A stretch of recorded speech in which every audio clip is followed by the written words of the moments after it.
Alright, and that should do it. Welcome everyone to another stream.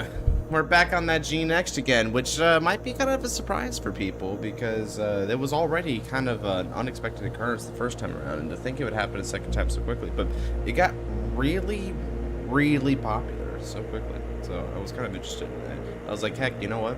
We got ourselves another tournament coming up here for G. Everyone wants to join in, but not a lot of people got a clue about what to bring and what's good and how to play what they do want to bring. And I decided to use these as a way to not only interact with the community, but also kind of spread the good name and help people out.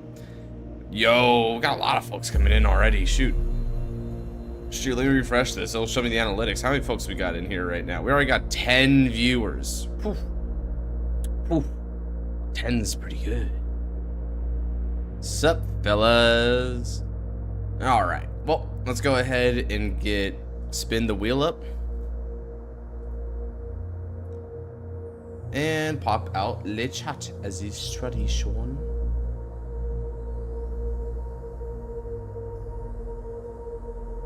I'm here for my revenge. Revenge, is it? Alright, go ahead and take this one at a time here.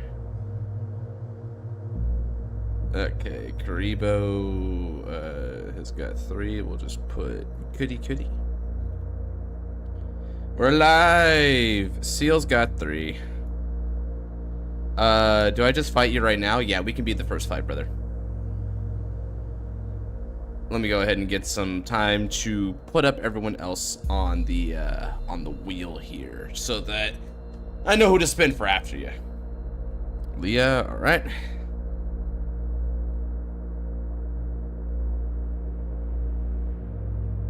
A knock to 4.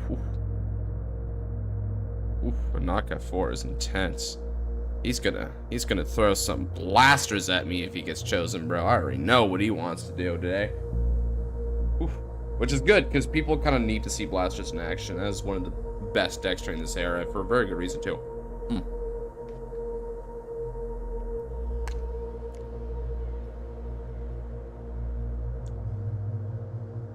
Hey, Eclipse.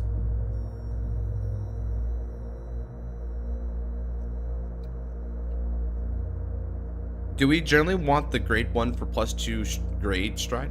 Or can we stride with 2 grade 2s? Both are correct. You generally do want to run the grade 1 stride fodders that act as grade 3. But you can discard an excess if you so desire. Generally speaking, you want to aim for only discard 1. Because striding is generally supposed to be a quality discard for a quality break even. So you discard a specific card and you get back a very strong +1, which is in the form of a drive, which has pressure and all that, right? The ability to hit triggers. That's what it is. But if you're discarding multiple cards, then it does feel a little bad. Now here's the thing. Strides are pretty important, right? And because of that, if you have to discard multiple cards to do the stride, definitely do the stride. Do not wait. Do not avoid it, right? Just because you may have to give up an extra card in hand, if that's what it takes to make your plays, make your plays. You always want to stride. All right, let's see. Anyone else want in on the wheel? Now's the time to bring it up to me before I start spinning it. Looks like we've got a pretty stacked wheel. A lot of folks are throwing in a lot of slots here. All right, Daniel for 2. Good stuff. Daniel. Yeah, you bet, Fumi. I'm really interested in seeing how well you can do here because you've been going pretty hard into it. So I'm very curious. If you do really well, I'll be quite proud to see a relatively new player do well in this kind of event. Assuming you're joining. I thought you were joining, but maybe I'm wrong about that. Leave it to me to get these kind of details mixed up if so. All right, Eclipse wants in. Daniel got in. All right. I'll start the spin in 5, 4, 3, 2, 1, go. All right, and so after Thunder, we've got... All right, Seal, looks like you're up. You declared you'd play Asha. You didn't drop the link? Right, not yet, because David is going to... David's the one who's going to be making the tournament. So I'm waiting on him to drop that link. I think he's waiting until after the current standard event is over. So that's what I believe is going on there. All right, let's go ahead and start with Thunder, and after Thunder is going to be Seal. So got some pretty well-known community members getting up to bat here. Sweet. All right, so I've had a couple of requests. Add me to the wheel. All right. Oh man, Ice came in just a little late there. Okay, Ice is there. Choo. Seal fights are not sealed. Be low. All right, so there were a couple of decks that I was requested to play with on stream. Thunder, as a quick question, are you playing Altmile by chance? One of the decks I was requested to play was Altmile, but if Thunder is playing Altmile, then obviously I'm not going to do a mirror, and you're not, sadly. Okay, in which case I can play Altmile. All right, let's do it then. Ultimate. Let's go. The full game of Ari? Yeah, I'll try to get that in at some point here. Don't say no, just live more. Roll an 8. Oh, God, these rolls lately, man. Second. All right. So in our hand right now, this is not a great hand to start with. So we need a mulligan a lot just to be able to dig in for ride targets here. Okay. So generally good ride targets. Vanquisher. Oh yeah, we can get Vanquisher on you later. So generally speaking, this is the cards we're running in the deck here. So let's go ahead and stand up Vanguard. Knight of Discipline, Electos. Ooh, Knight of Early Dawn Cole. Okay, so this is gonna be Golds versus Royals to start with. That's a fun matchup. We are gonna be exchanging units on each other, boy. Okay. Let me go ahead and get some music going.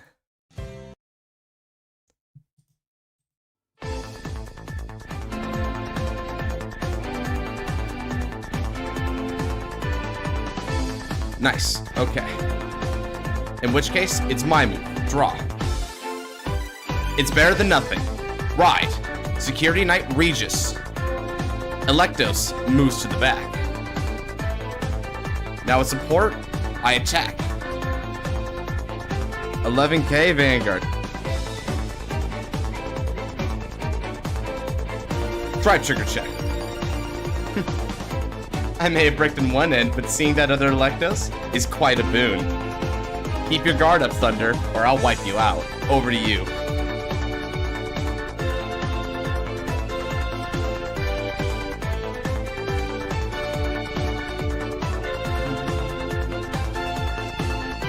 Alright, he rides into Canarius and swings with Horsa. Do I want to guard that? No, I don't. Damage check.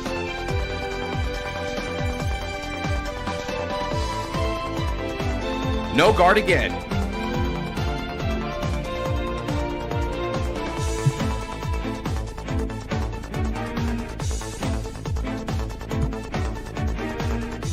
Damage check. Stand trigger. Electo stance.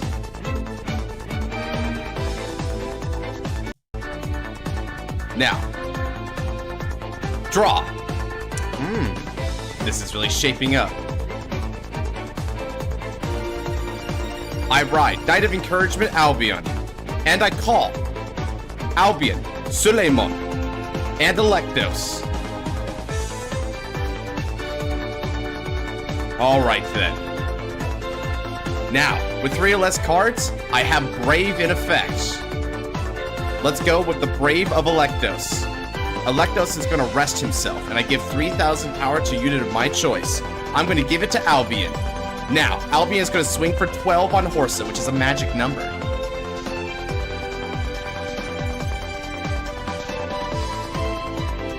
Now, Vanguard Albion follows it up, attacking for 9.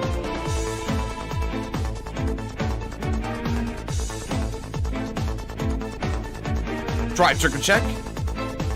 It's a heal trigger. I recover 1 damage. Power goes to Suleiman. Kui, Suleiman, attacking with support for 19 on Canarius.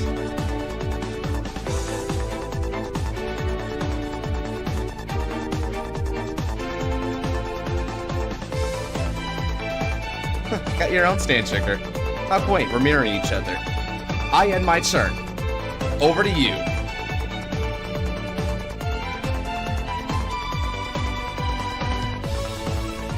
against an experienced fighter like Thunder, we're definitely going to see some more fast gameplay, thankfully, this time around, because we actually know how to play our decks right away.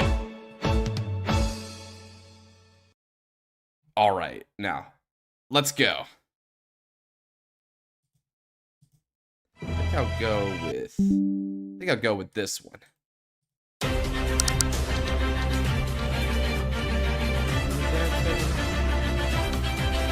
Alright, he rides Golden Holy Sword Gurgan.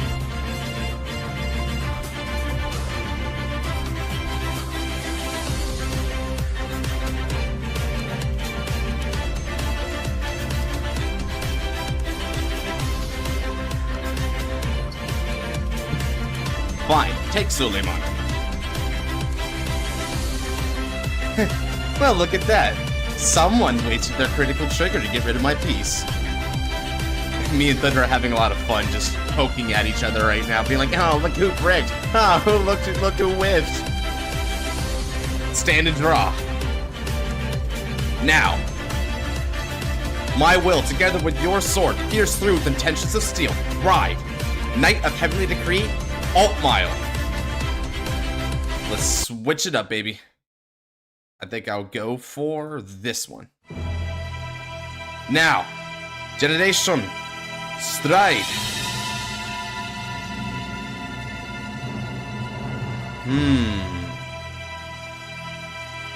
Got a couple of decisions here that I could go for. I think I'll go for this one. Divine Knight of Valor, Hotbox. Now, activating skill of Alt Mile. When I stride over him, I can choose up to one card with my hand and call it, and then I can choose a card with a Brave ability, and it gets an extra 4,000 power. I'm going to grant an extra 4,000 power to Electos. And call. Now, Hotbox skill. Counterblast 1. And Soul Blast 1. Choose an Hotbox from the face down generation zone. Flip it face up.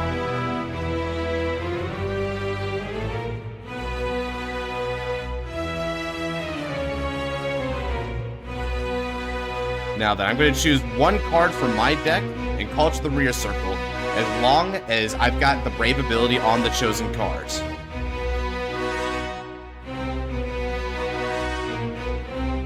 Call. Support Sorcerer Damascus. Okay.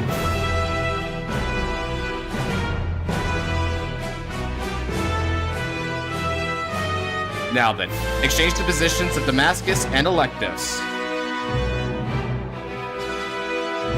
Furthermore, 2k power is given to the units that are called. And that's fine because I've got Electos. With Brave of Electos, an extra 3,000 power is going to go to the other Electos.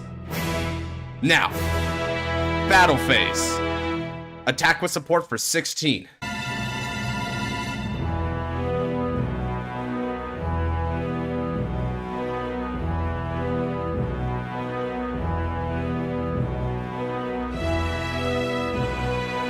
Very well then. Hotbox. Attacks for 26 with triple drive.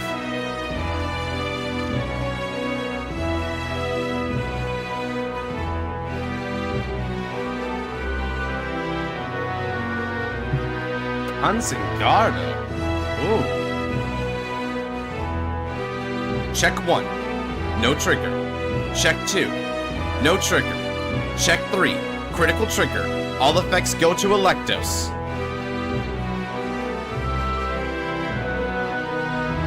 And now, with support from Damascus, Electos attacks the Vanguard. Total power is going to be 17 plus 9 for a total of 26 with a critical on Gurgan. Try guarding that.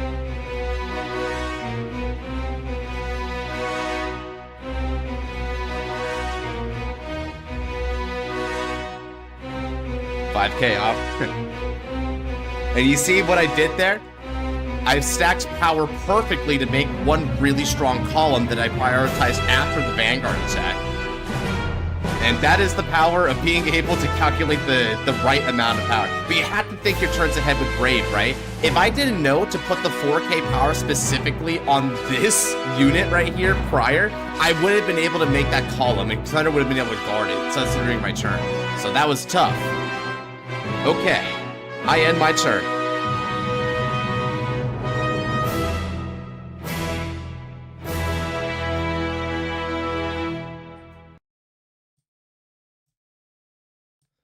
Okay.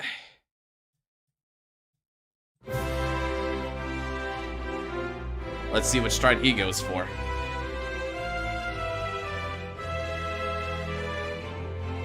Alright. Holy Sword of Heavenly Law, Gurgit.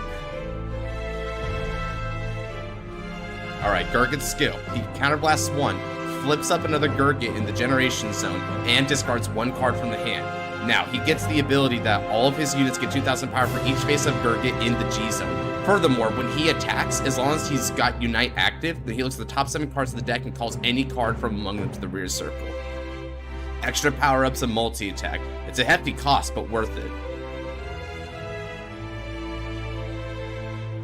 Now then, off Gurgit's stride skill, he's got the ability to call Henrinus.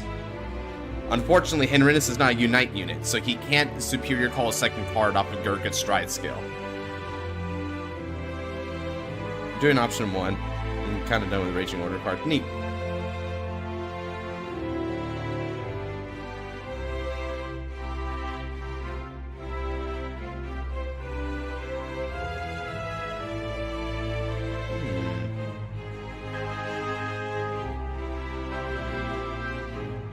Ooh, doing Henrinus' skill as well. Might as well, I guess.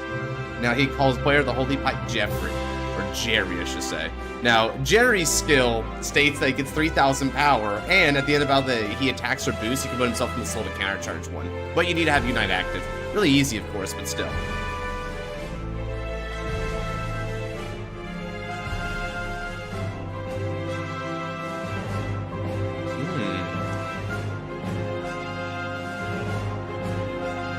Alright, he's building up that field.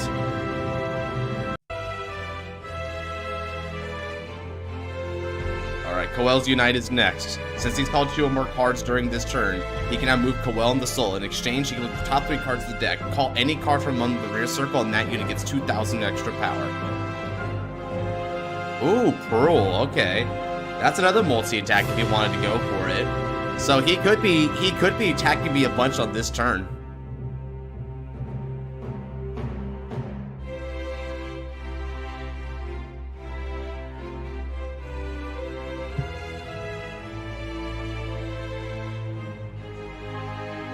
Heavenly Law skill. Alright. Now he finally goes for it.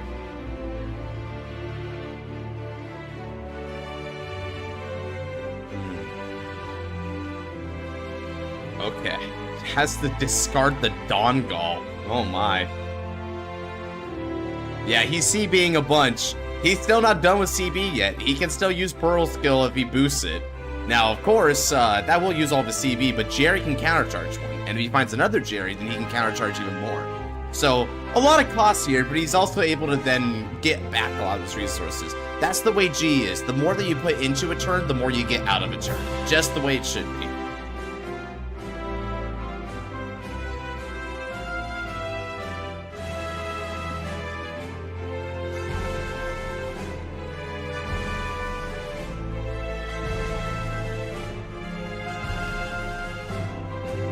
Card with Alabaster Owl.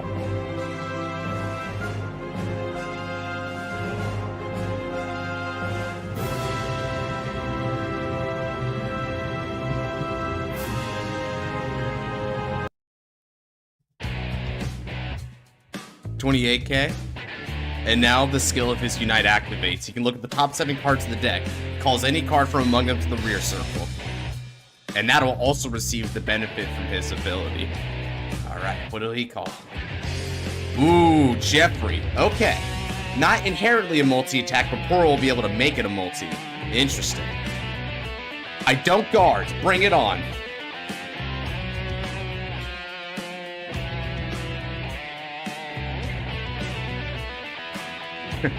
Nice. Damage check. Alabaster Owl. It's a critical trigger. All effects go to Alt Mile.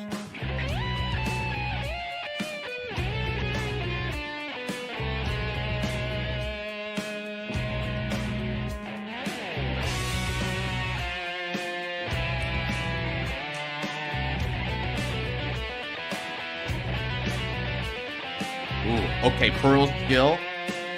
Paul's Marcia. Ooh, alright. Another good unit here. Alright, Pearl has to attack a Vanguard, so I'll go ahead and no guard again. Damage check. And now Jeffrey's Unite moves into the soul to draw a card. And with the skill of both Marcia and Jerry, they'll be able to move into the soul to countercharge once respectively between the two of them. They'll be ending the turn on 6 cards, 1 intercept, and a couple of face-up damage. 22k Vanguard? Sure, I need the damage. Well, not really useful, but I don't particularly care about it. Alright, how many triggers do I got left here? I think I've got a few, right? I got 1, 2, 3, 4, 5, 6, 7. Okay, 1, 2, 3, 4, 5. And then we've got 6, 7, 8, 9, 10 left. Sure, why not? Works for me. Now then. My move. I need any card that has a grade of 1 or higher in order to stride. Draw. It works. Okay then. It's time to be brave, chat. Now, liberate the Generation Zone. I discard 3 grade 1s from my hand.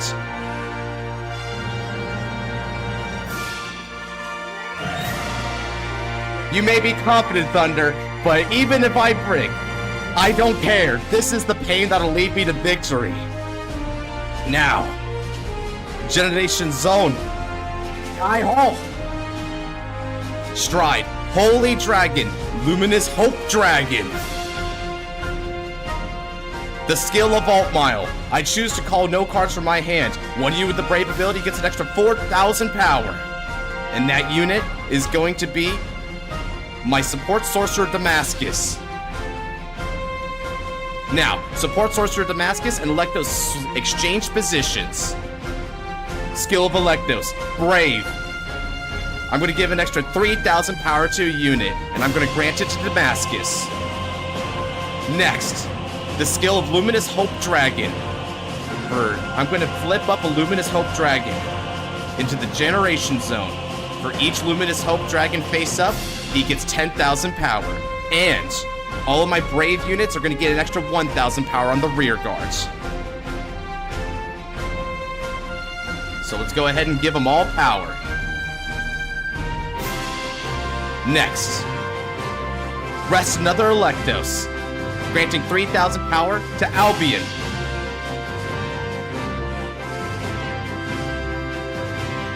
Alright. Now, let's go ahead and begin the combat here. How do I want to play this? I think I'm gonna go like this. And now it's changed positions again. Electos' skill. Counterblast 1. Move into the soul. Draw a card. This turn, the Brave will always be in effect. Now, it's time for battle. We begin.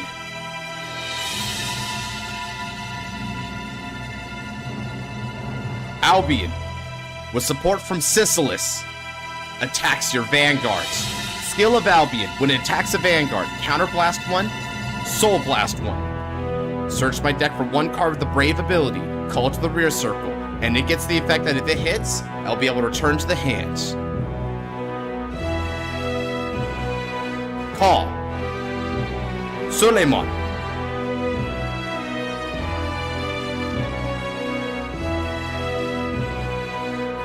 Alright. Total power is going to be 21k on your Vanguards.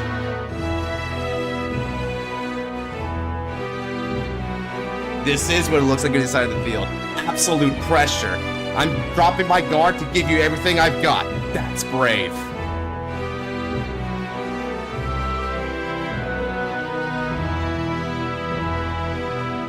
All right. Now, the Brave of Suleiman. Suleiman gets an extra 3,000 power.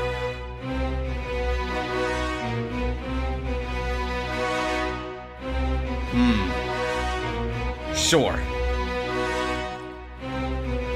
Suleiman will attack with support, activating skill. Counterblast 1. Discard 1 card from my hand. By doing that, I can search for a grade 2 card that isn't Suleiman. Call to the rear circle. And that unit and this unit are going to get an extra 2,000 power. And so, I call Glennis. Thanks to the skill of Glennis, Generation Break, and Brave. Not only we get 4,000 power in the attacks, but he also gets grade -1 due to the Brave. So that means total power is going to be an extra 6,000 for 16,000 when he attacks. Come on, baby. Let's keep it up.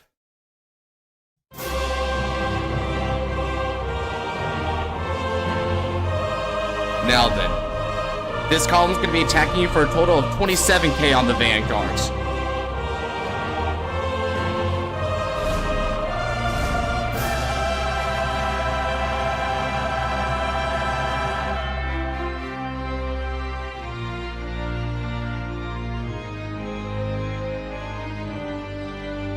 $5k off to a clean garb is what I have to do. Fair enough.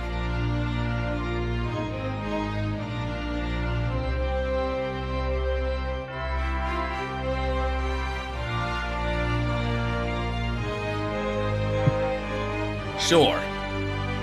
Now, Glennis attacks with Brave and an extra 4,000 power. This is going to be for a total of 16 on your Vanguards.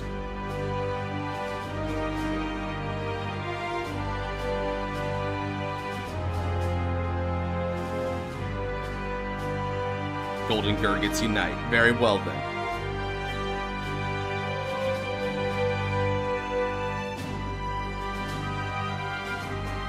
You didn't CC in order to keep the card there. Interesting choice. Alright then. Now, Luminous Hope Dragon attacks the Vanguard, activating skill of Luminous Hope. Since I have 2 or more face-up cards with the Brave ability, I can search for any grade 2 card and call to the rear circle. And because I have 3 or more, he goes critical. And so, I superior call. What'll it be?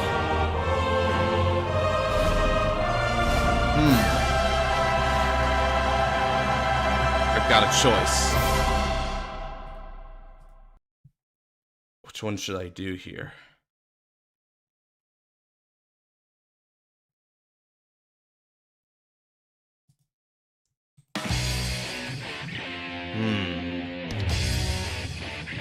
All right.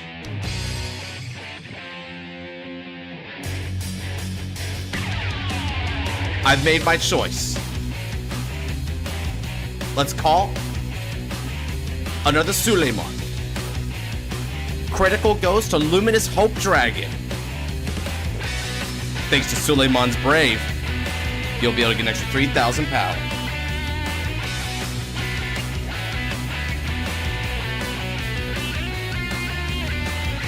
Triple drive.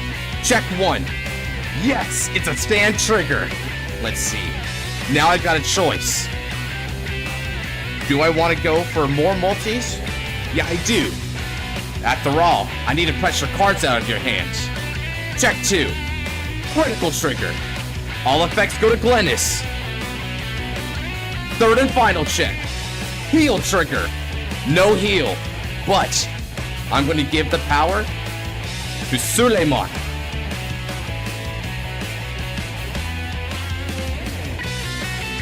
Now, Glennis, attack 21,000 with a critical on your Vanguards. I had a feeling under the PG, but what do you do about this attack? Suleiman, strike him down. 17 on the Vanguard. Good game.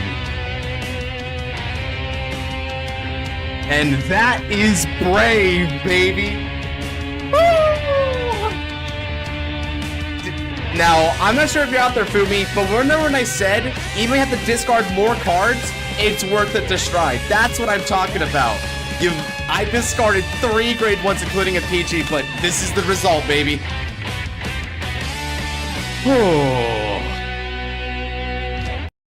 That was tough, though. Oh man, but that's the Brave experience in a nutshell, right? When it comes to Brave, you've got to be able to like really calculate the numbers and see the play patterns, right? There's a lot of things that you need to set up here. For instance, right, using the Electos correctly.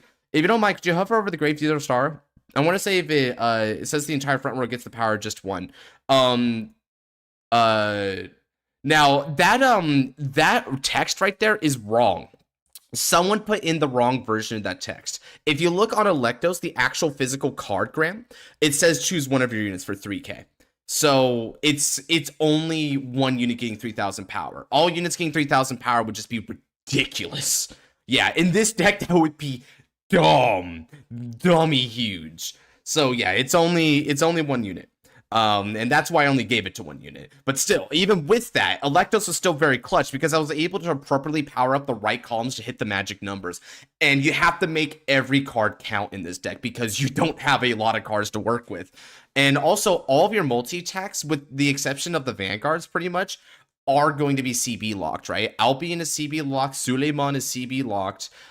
You also get CB locked if you're trying to use the skill of Brave Lancer. One of the only things that doesn't CB lock you for multi-attack is Luminous Hope Dragon. This is the reason why I prefer Luminous Hope Dragon as a win condition for the most part. Sometimes you do need to.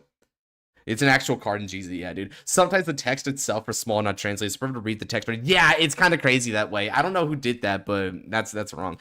Yeah, and plus the ability to keep Brave through the entire turn and say, yeah, that's one of the reasons why I was able to do as well as I did, is I had Brave going for me, right? Because with Brave in effect, I was able to get the extra power-ups to all my units even after I drove check above 3 cards. And that's the key behind this. Now, some people play draw triggers in this deck. I prefer the stand trigger because Yugioh is really good. As you saw there, that stand trigger was huge. If it weren't for that stand trigger, he could have PG'd me. Now, having said that, even with the PG, your tough deck was not going to be a stride fodder, so it was basically game over. Who plays draw trigger in this deck?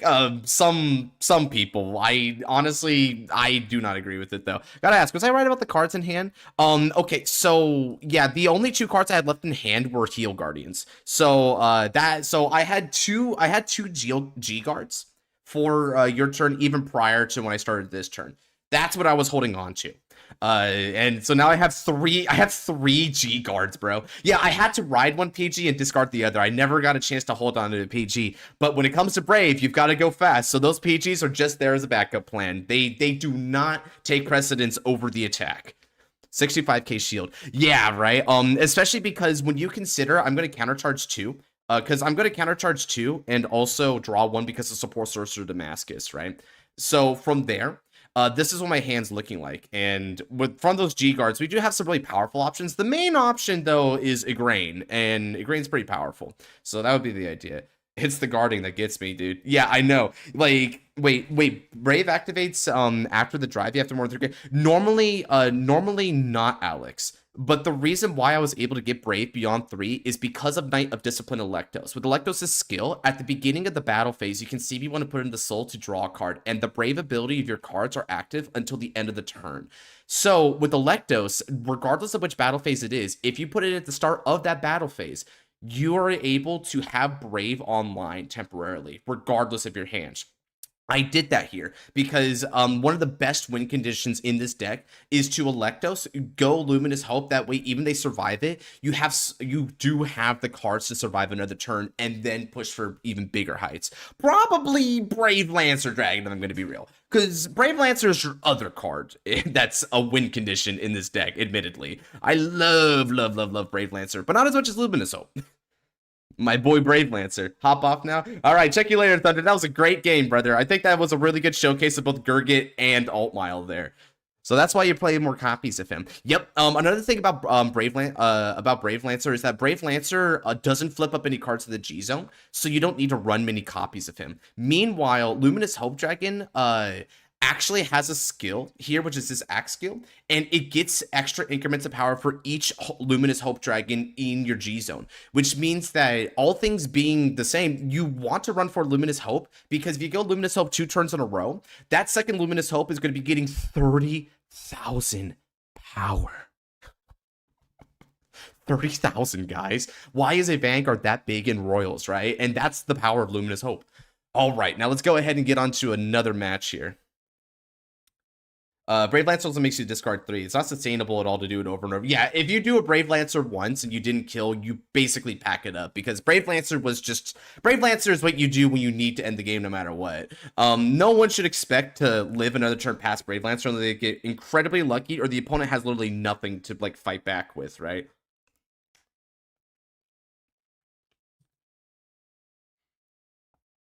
All right, Steel is up next, it looks like.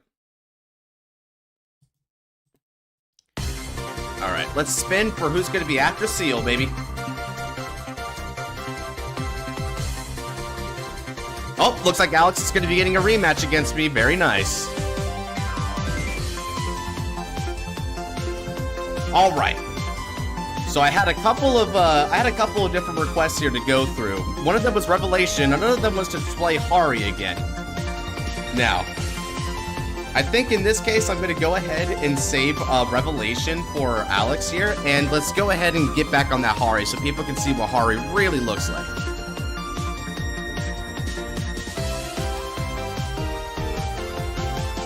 Now, as I mentioned before, Hari plays a little differently in my hands versus how David plays it, right? So you're going to see a little different side of it. Oh, we both roll 17. I'll roll again. Oh, finally, I roll low. Not as low as you, though. I'll go second.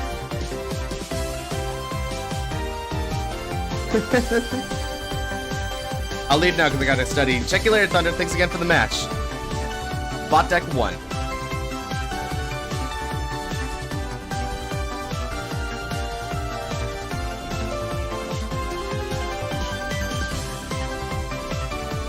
Alright, let's make it happen.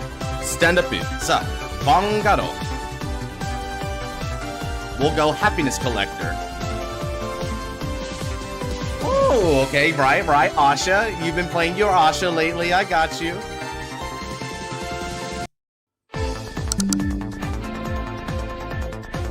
All right, my turn. Draw. Ride. Cutie Paratrooper. Happiness Collector moves back, and with support, Cutie Paratrooper attacks. Drive trigger check. No trigger. Over to you.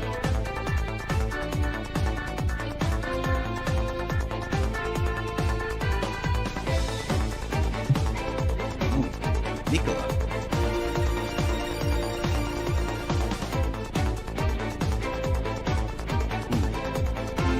Carpet Lappin.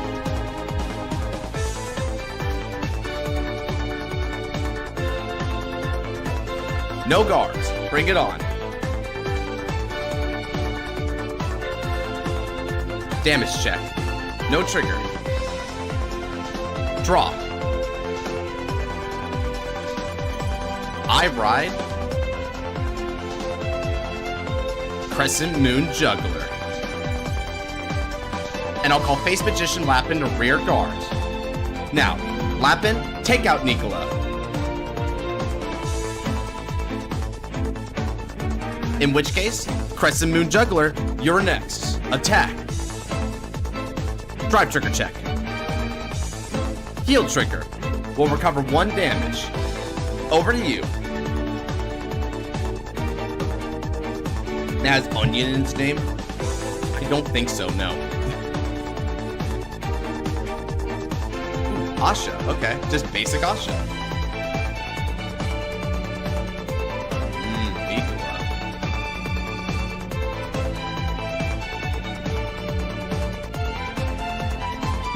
Am I game allowed to stay on stream? Do I have to hop off? You can stay on stream too to hear my voice. Just try not to hand snipe me if you can. That's my only request.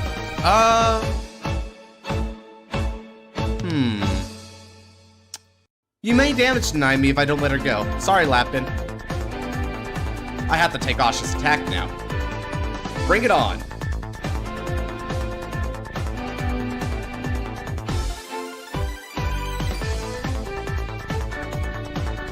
Damage check. Prankster Girl. Happiness Collector stands, not that it matters.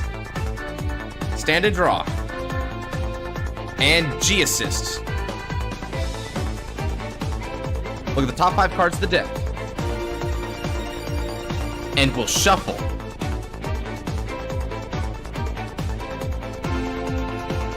Alright then. I'm gonna be attacking the rear guards. Drive trigger check. Stand trigger. Stand Happiness Collector again. And end turn.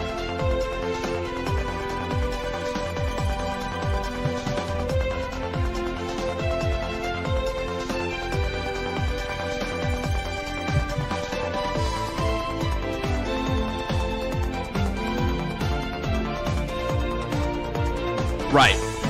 You can't, if you don't get the second CB, you can't Sea Breeze. Unfortunate.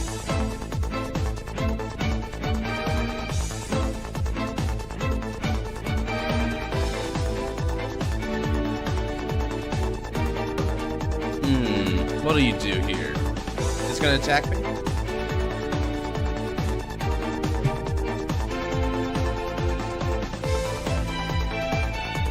No guard for now. Bring it on.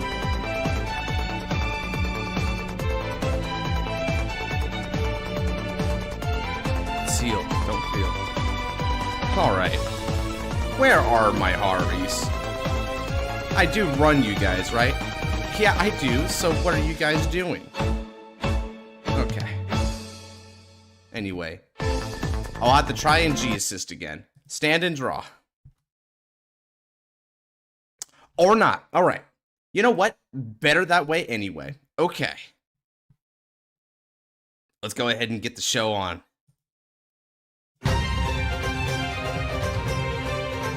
Now. Pretty good. Thanks for hopping on in, Anubis. 1-0 in my favor. Now, Ride. Masked Phantom, Hari.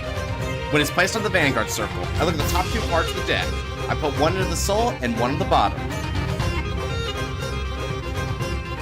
Alright, one in the soul, one goes to the bottom. And now, I'll discard 2 cards from my hands. Generation. Stride.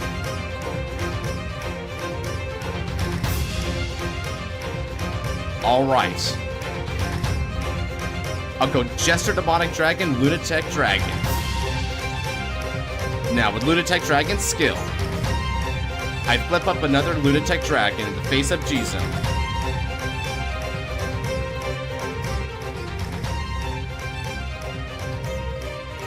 And I get a skill. Next up, skill of Hari. I can Soul Blast one to choose a card with the Magi ability from the Soul and call it to rear circle.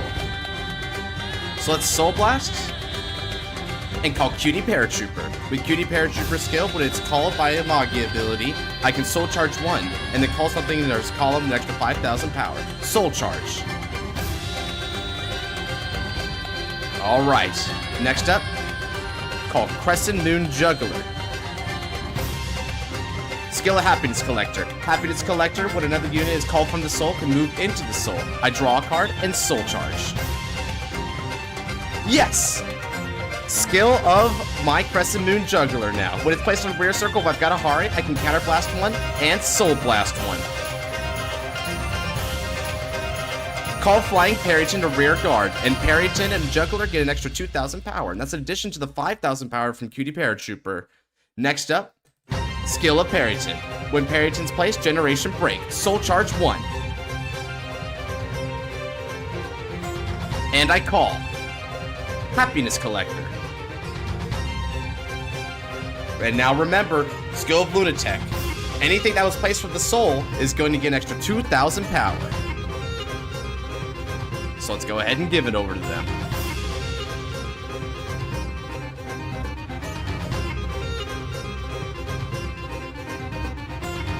Now, it's battle time. Crescent Moon Juggler with support is going to attack your Vanguards. 19 plus 9, or rather 18 plus 9 is going to be 27k Vanguards.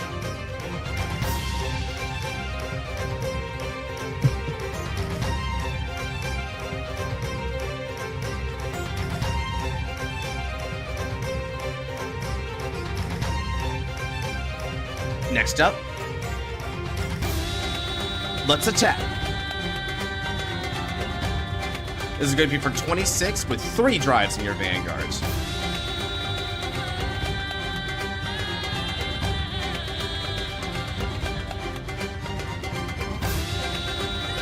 Ooh, G-Guard here, huh? Okay then.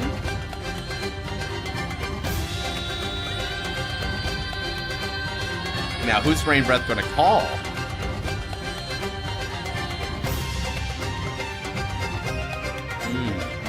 Oh, I see. You're setting up Katrina for a Katrina beatdown.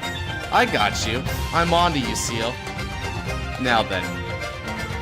Because you call an extra 5,000 to shield. That means total shield 25, 36 to 26. 2 to pass so far. Is that all you want, Seal?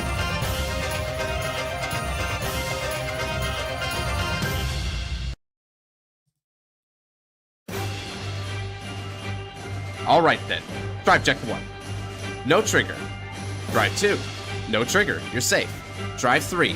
No trigger. Ooh, but some lovely pieces indeed. I'll take it. And now with support, attack.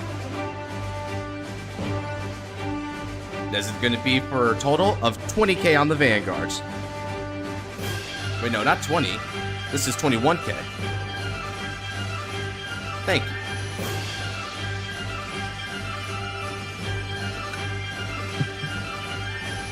End of the turn, Lunatech goes back to the G zone. And thanks to the skill of Magia, all of my rear guards go back to the Soul. Because each of them were called by the ability of Magia. And just like that, the board disappears. I also enjoyed that turn. It's very riveting soul charging and just relying on the raw soul charge to see what you can get. Now, I don't have any grade 3 cards with the Magia ability in the Soul, so Mass Phantom Hari's ability doesn't activate. Over to you. But now, I've still got a pretty decent hand here, guys, so I'm looking good.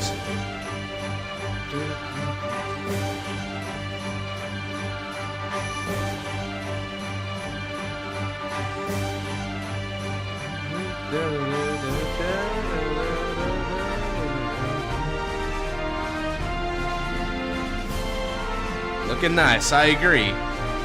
Okay. Ooh, okay, he's gonna go for that one? I got you. Alright, Dream Spinning Ranunculus, Asha. Now, with the Stride skill of Asha, Counterblast 1 and calls another Katrina. That Katrina is going to get an extra 2,000 power. And just as he says, high fives all around, because Bloom activates. Now, when another Katrina is placed, this Katrina activates, and all Katrinas are going to get 4,000 power.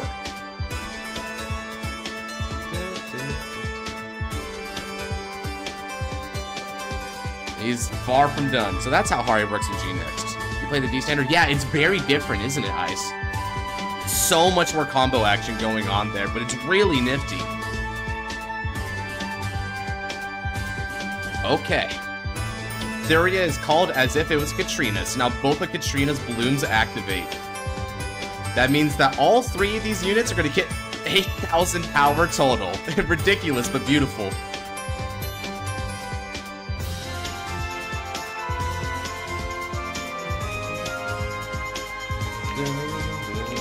Really adds some play. I know, right? I love this music too.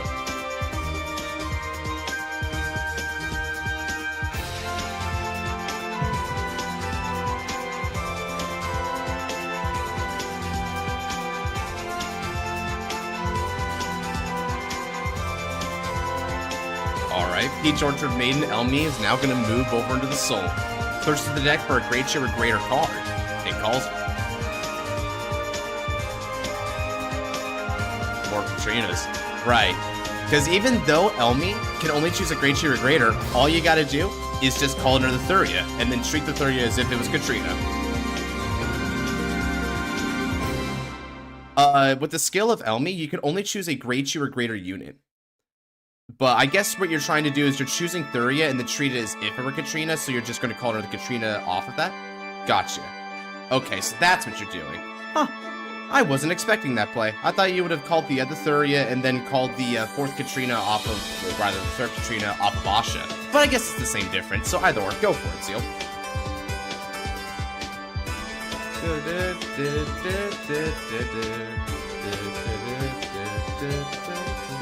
Another 8,000 power goes to all Katrinas. On the bright side, guys, unless he hits a stand trigger here, it's 3 attacks.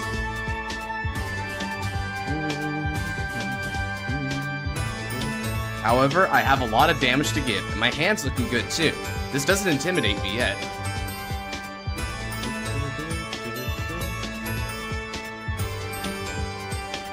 Big number for big lady. You gotta use the skill of your Asha. Now then, by using Asha's skill, flips up another Dream Spinning Ranunculus, and now she can choose a rear guard, and all of the front row units will get 5,000 power until end of turn. Furthermore, because there's 2 or more face-up cards in the G-Zone, you can superior call another one of them. They are Katrinas or Thurias, and Thuria it is, which probably counts itself as a Katrina.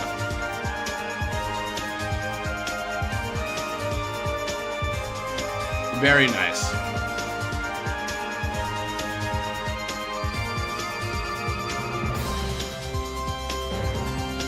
Now it's plus 12,000 to all Katrinas, which is everything but the Vanguard. Oh boy. This is getting good, chat. This is getting real good. Okay.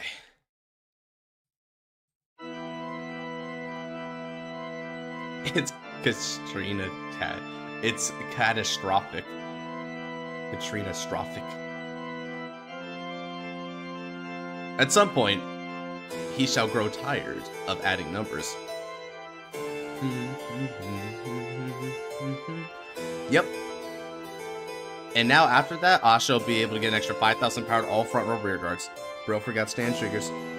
Well, no, I'm not saying forget stand triggers, unless you're talking about Graham. In which case, yeah. Hurricane Katrina, bro. Alright. Give you guys an idea of how big this is. This column right here is going to be attacking for a total of... This is plus 60, so this is 76,000. I'm taking that hit. No trigger. Not much you can do about that. Right. Well, seemingly, but I might surprise you here.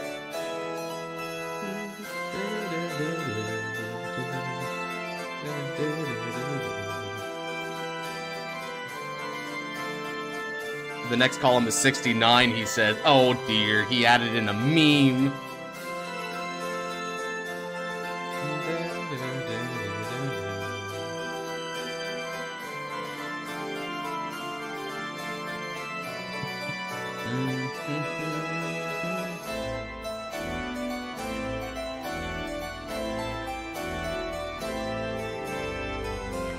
$58.3 drive. All right. Let's guard with Darkside Mirror Master. Perfect guard. And I'll be discarding Cutie Paratrooper.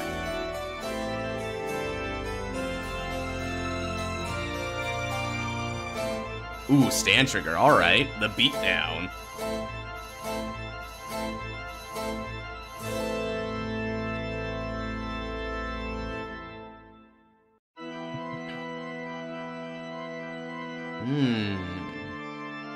Heal trigger.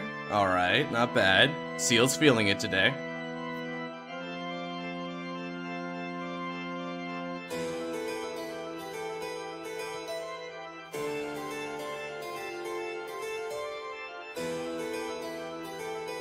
And no trigger. Alright.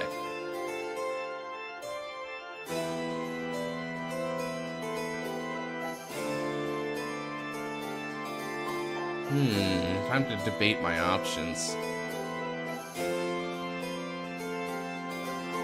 Big attacks here. I think I'll take him. Alright, but the defensive doesn't matter.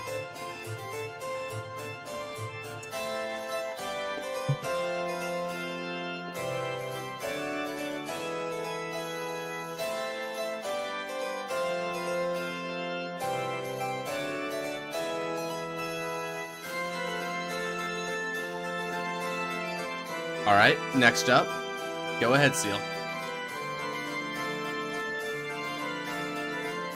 Oh, maybe they had a little bit of internet thing. Okay, let's see. Total cards in hand, 8. Full fields, 2 damage. Oh yeah, Asha's definitely in the lead. Damage check. No trigger. Too much pollen for her to cage Trina. Ooh. Confident, are we? Well, let me show you what I'm made of now. Okay. Now then, what do I want to do here? You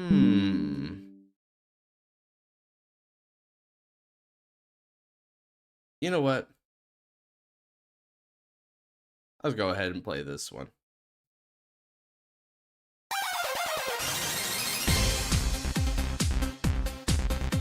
I like this one. Alright, stand and draw. And now, Stridoza, Generation. Let's go. Millward. Skill of Hari. Hari Soul Blast 1. And I can call a card. So I'll be calling my girl, Soul Charge 1.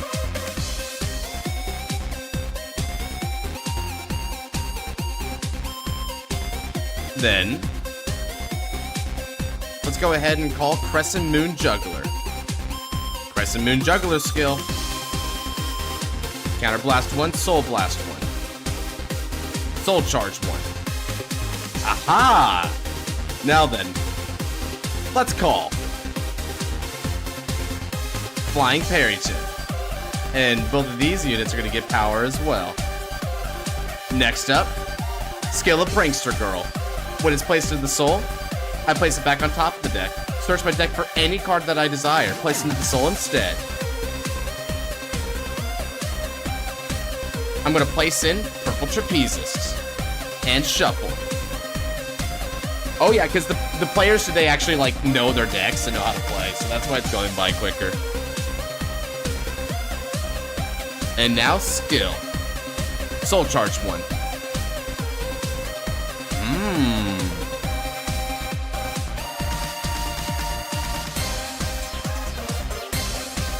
Call Purple Trapezist. And now Purple Trapezist' skill. I'm going to move Flying Parryton into the soul. Call Happiness Collector.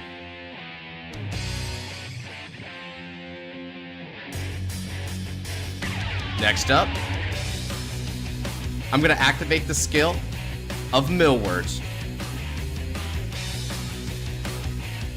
Let's go ahead and... Alright. Now, Soul Blast 1. Flip up another Millward. I choose up to 2 cards for the soul. Call them the separate rear circle. Calling Lapin. Now, those units are going to get 4,000 power.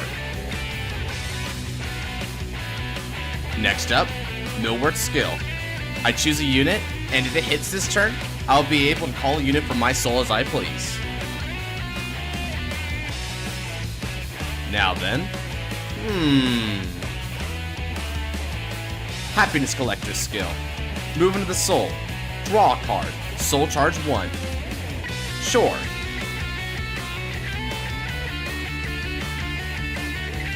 The unit I'm going to give it to is Crescent Moon Juggler.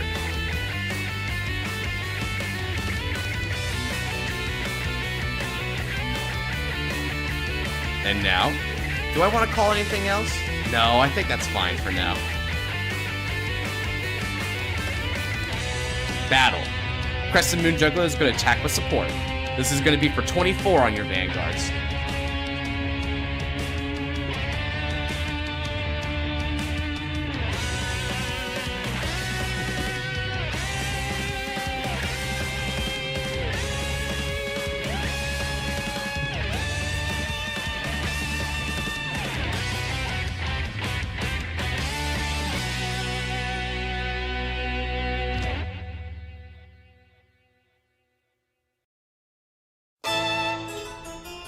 You have 2 or more units of Ranunculus, or 4 or more, get an extra 15 shield. Oh my.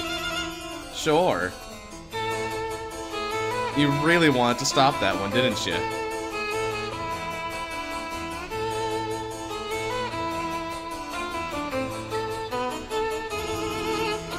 Now then. Face Magician Lapin is going to attack. Skill Lapin. Soul Charge 1. Prankster Girl. That's a card with the Magi ability, so an extra 5,000 power. And now, Prankster Girl's skill. Prankster Girl goes back to the deck. And we search any card with the Magi ability and place it there instead. I'll place another Hari. Thank you.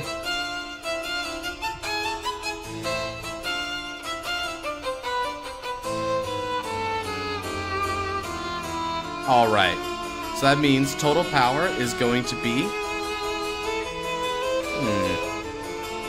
This is supposed to be 15... 24k again. No on hit this time, of course.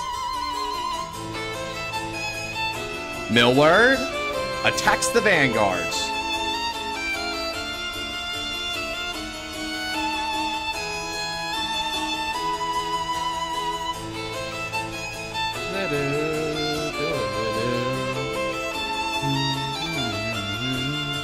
So this is going to be for a total of 26k. 3 drive. Vanguards.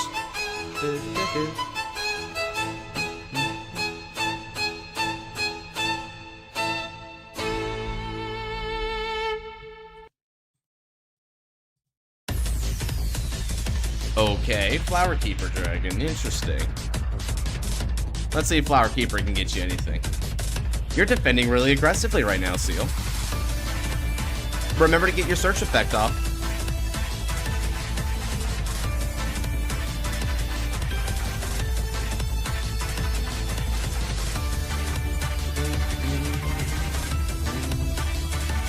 Alright. Check 1. Stand trigger. Stand. An extra 5,000 power. Check 2. No trigger. Check 3. Critical trigger. And we're going to give it all to Crescent Moon Juggler.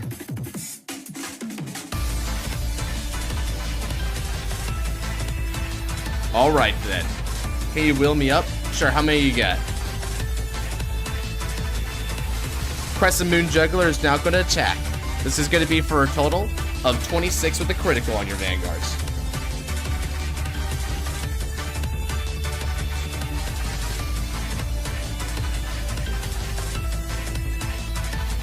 Yeah, I have that on hit still, remember.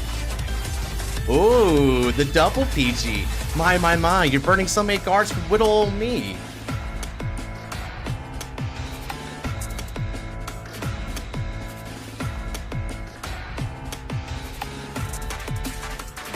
Alright, and now Magia.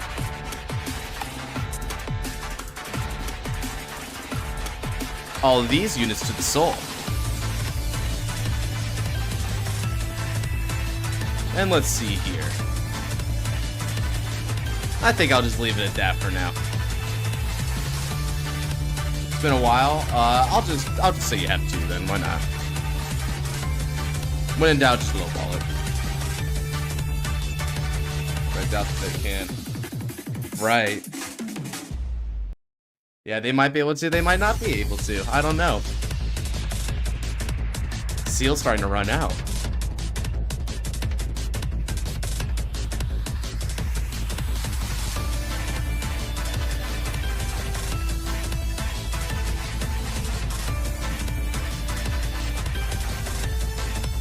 Alright. Let's see it. We're both running pretty low, but let's see. So right now they've got a couple different options, but I'm willing to bet they're going to go for Glorious Bloom here. Glorious Bloom seems to be their strongest option on the table.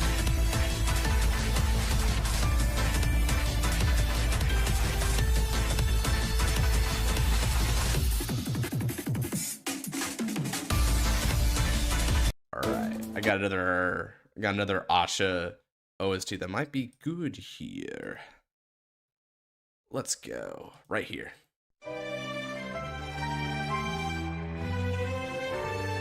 All right, looks like Seal's made his choice. Ah, there it is.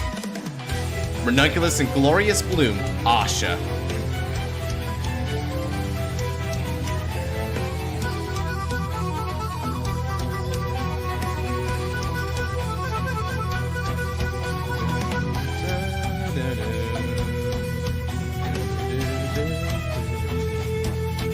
Ooh, you're gonna use the Asha Stride skill here. Neat. I guess you wish to overcall to Katrina.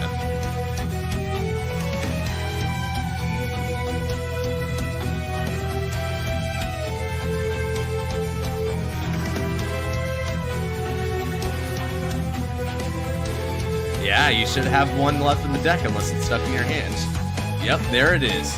Alright, getting Katrina's Bloom up. Might I just say, by the way, Seal, you've played this game excellently.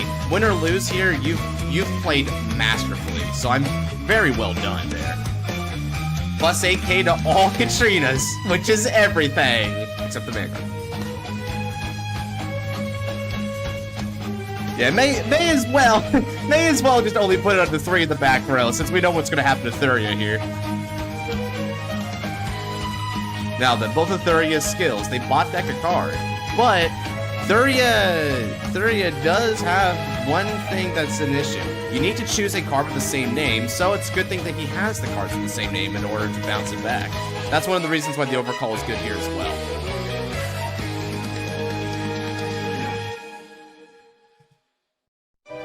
All right.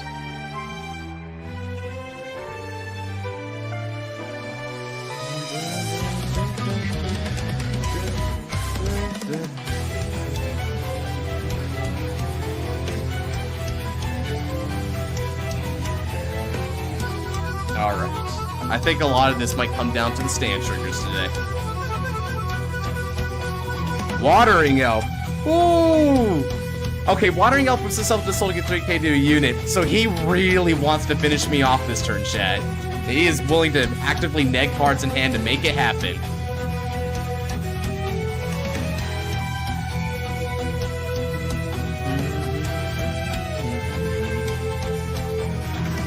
Alright. Decision time. Now what do you do? Does 3k do a different target? Go right on ahead.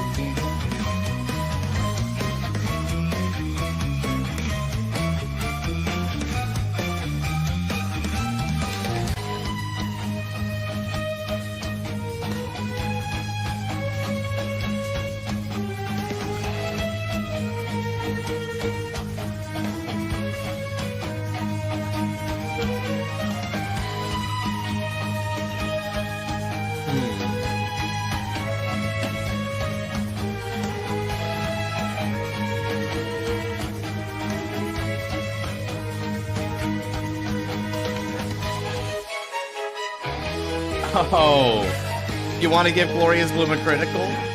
Alright then, let's see it happen.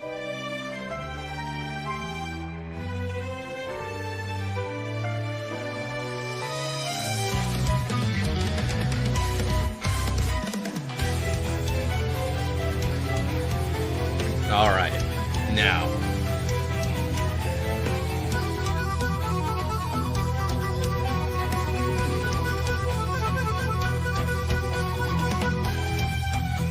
Using skill to call for a Katrina. And then all 4 Katrinas are going to activate. Now, 3 of them are going to bloom for all 4.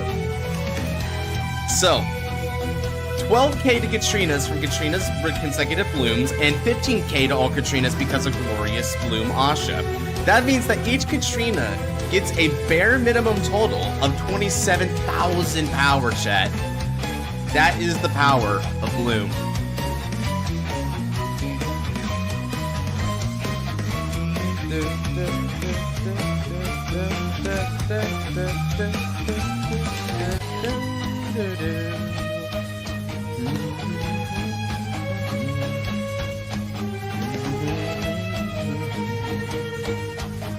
Furthermore, Aksha goes critical because of the 30 that counts as Asha on rear circle. This is beautiful, beautiful.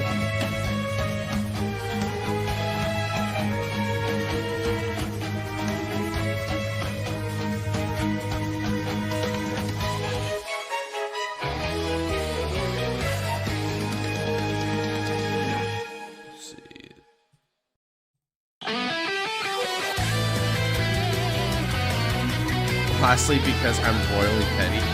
Bro's gonna overcall Thuria over Thuria to get more Katrina Blooms.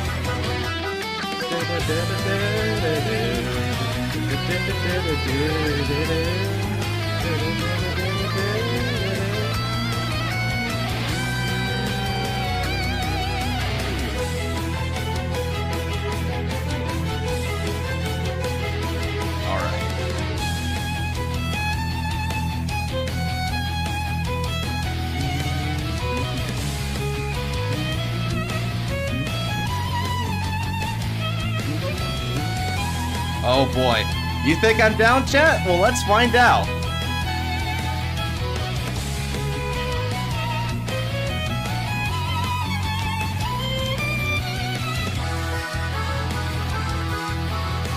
Alright. It's a whole festival of blooms. I believe they've done it, by the way. Look at this column. This column is 59 being supported by 46. That's over 100,000 on that column, chat. Seals reached the meme, baby. Alright, now come ahead and attack me. I'm ready for it.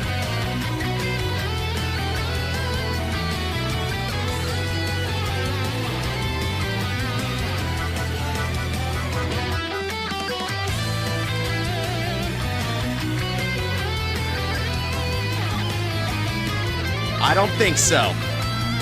Dark Side Mirror Master. Kanzen, Yugioh. And because we got another one in the drop zone for the earlier soul charge, or a soul blast, we countercharge.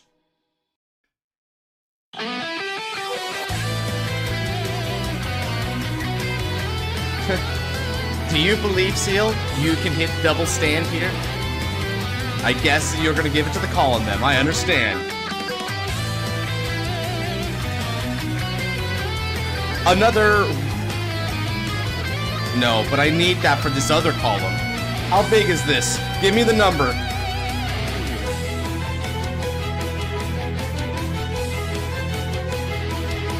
Okay. 80K? I'll need to confront it head on. Big thing.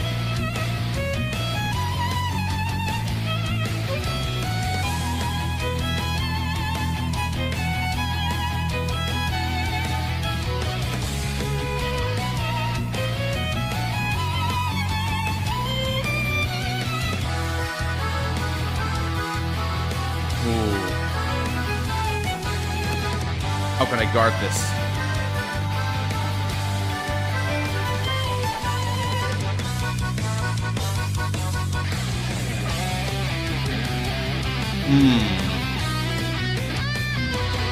Okay. Do I have any heal triggers left in this deck? I've only got the one, and that's not gonna work. Two constant guard is out.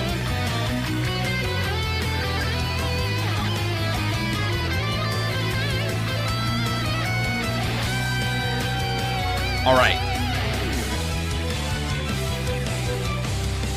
Generation guards.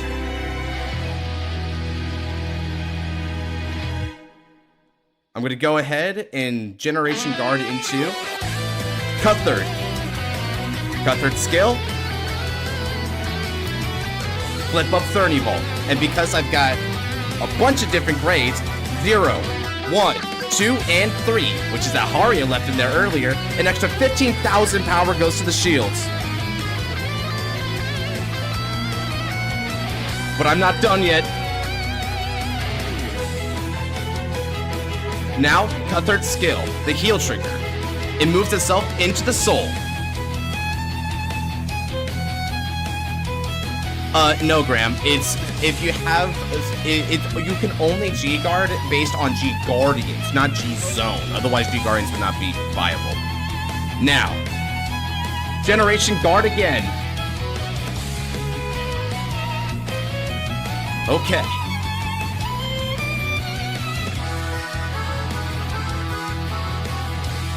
Wandering Dragon.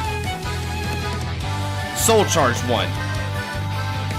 Then, I'm going to choose that Cutthroat from earlier and call it over here. Okay. Let's see. 30, then an extra 25, 65, 71.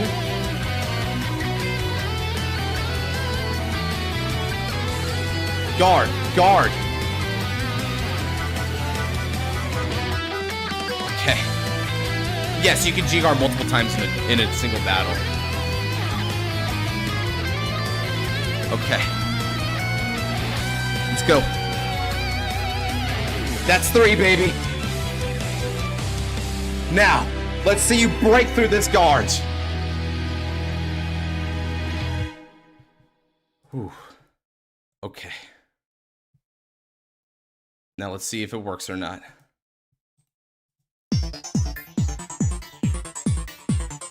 Okay, critical.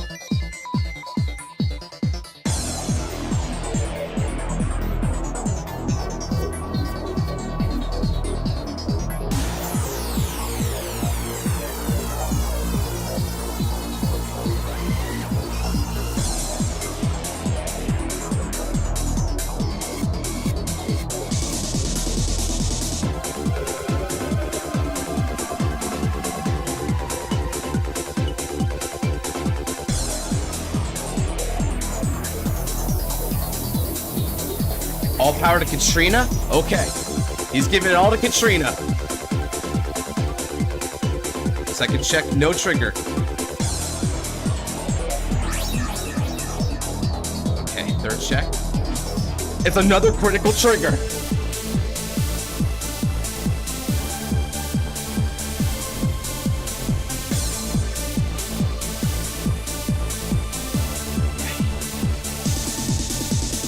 Ooh. Okay. The guard holds. 3 to the drop. 2 to the face-up G-zone.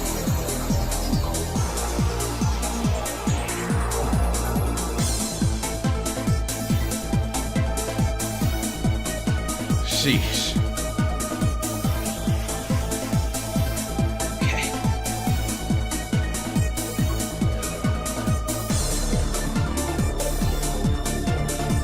115,000 power with 3 criticals. Vanguard.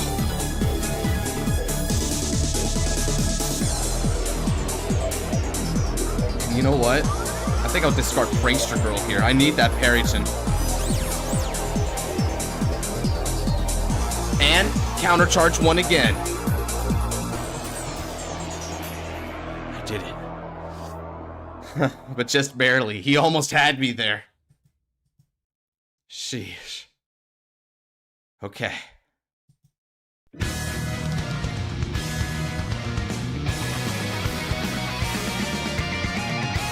Oh. This is G, guys. Isn't it so cool? Now, my move. Stand, draw.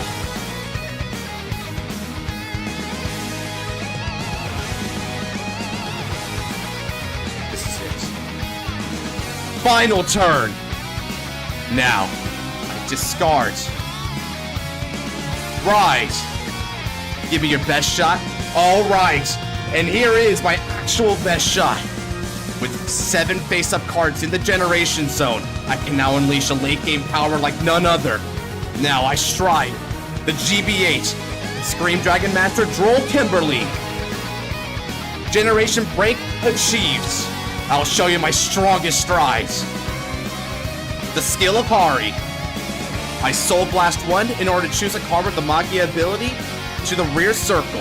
Spedio Kodi. Call. Cutie Paratrooper. Skill of Paratrooper. Soul Blast 1, Soul Charge 1, and then call something to her column. Let's see here. I can call anything. So, let's call Purple Trapezist. Then, Purple Trapezist exchanges. And we call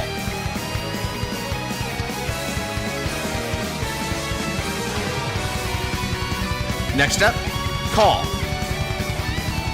Soul Charge 1. Nice. Call Cutie Paratrooper. And Paratrooper skill. Soul Charge 1. Superior call. Crescent Moon Juggler. Crescent Moon Juggler skill. Counter Blast 1. Soul Blast 1. Soul Charge. Next up, I choose any card for my soul. Call to the rear circle, and both that and Crescent Moon Juggler is going to get an extra bit of power here. Now, let's call Lappin.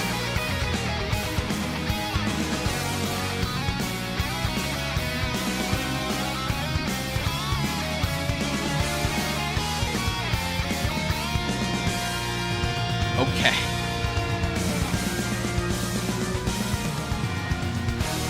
And then Lappin's skill.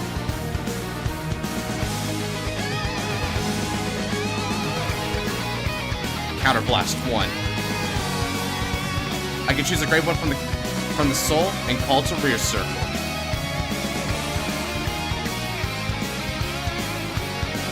Alright.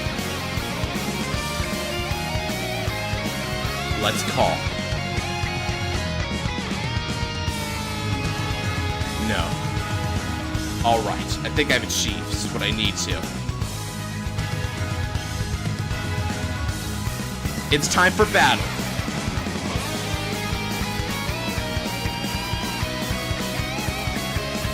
Now then with support. Attack.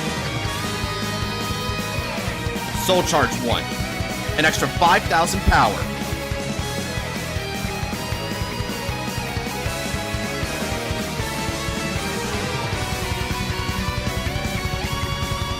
It's a little bit more. After all, we got the 2,000 power as well.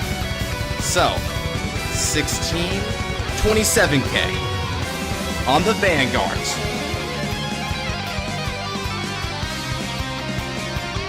No luck. Attacking with support. 24k Vanguard.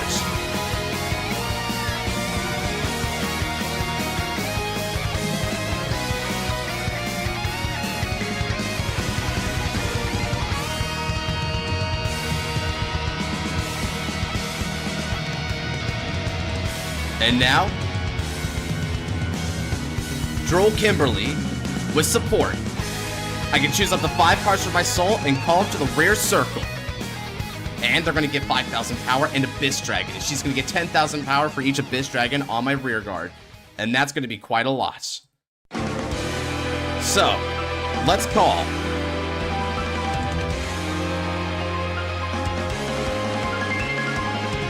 Sky High Walker, Cutie Paratrooper. And we'll also call 2 Haris.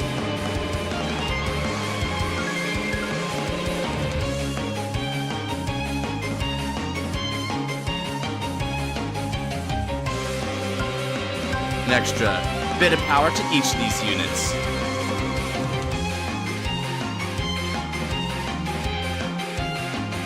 And if that wasn't enough, An extra 40,000 power goes to my Vanguard. And now you're not the only one who can make big numbers. Total power 71,000 with the triple drive.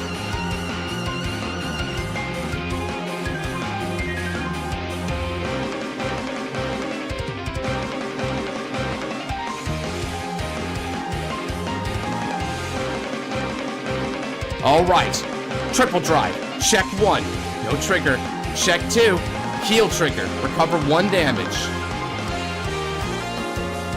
Power goes to Hari. Third and final check. Stand trigger, stand up 1 card and give power to the other Hari.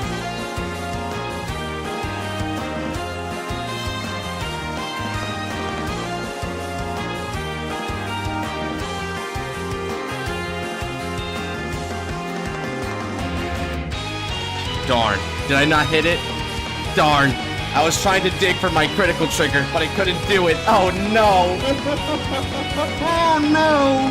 I tried to dig for the crit, chat! Oh dear. Alright. 1 damage. Show me that damage, baby.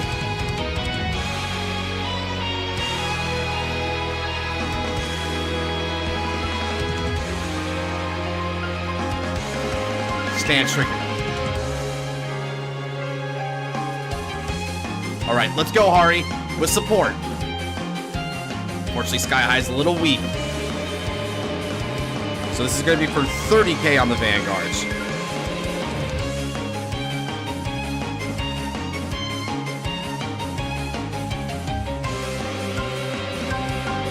How about this? Okay. So this is going to be for 21 plus 12. 33k Vanguards. You ain't got that, PG? Now, show me your damage.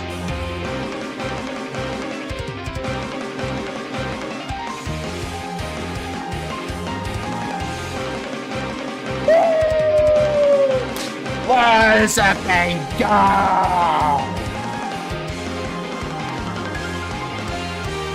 Okay. Oh, that was crazy. Now, GG. That was memorable, Seal. Very well done. You fought brilliantly to the very end. Woo. Woo. Too awesome, man. Damn. 2 Hawks, holy crap. Yeah, you were hoping no matter what. Oh, Cherry and Blossom are right there. Oh, dude. It's a troll. Yeah, not gonna lie. Not gonna lie, if it made it back to your turn, I was just dead. I was so dead. Oh, man. Big hog game there. Okay.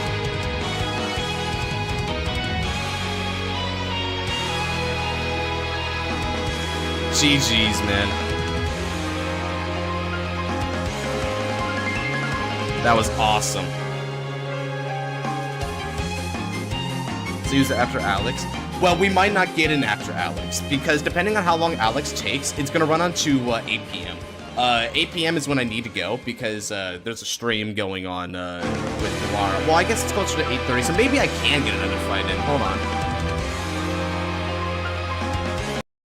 Yeah, maybe I can get another one. Okay, if it does get to be another one, it would be Kuribo. Gotcha.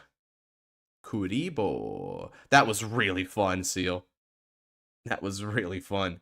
I'm not gonna lie, I love this format, and that a fight like that is a great illustration of why I love it.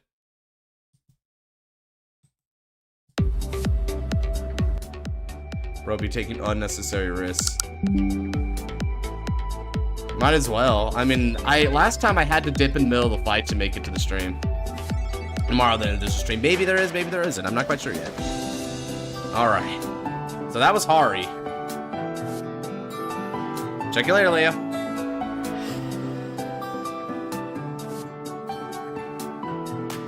Next up, we'll play Revelation. Next time's guarantee. Yep, next time's guarantee, Enoch. So you've already got it anyway. Alright, I'll roll for a 3. Finally, a low roll. And here I thought that was impossible for me.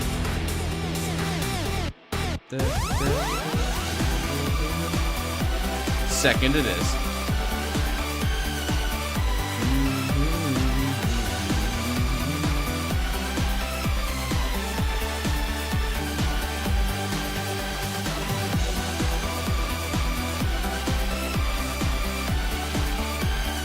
All right, then. This next one's gonna be Revelation. Revelation is pretty dear to my heart, chat, so you guys are in for a treat with this one, I bet. All right. Whenever it wants to let me back into the game, I suppose. Hey, go figure it crashed right then and there.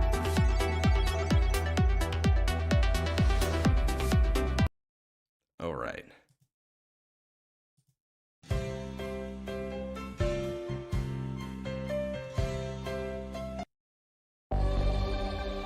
All right, stand up.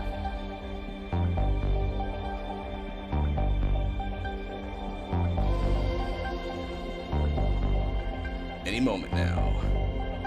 I bet Alex has also crashed too. So when the last game was pretty nice, I'm not gonna lie. I was not expecting to be that hype.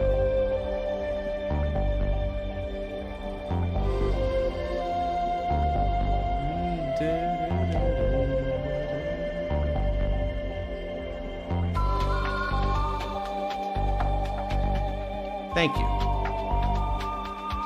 Stand up. Vanguard.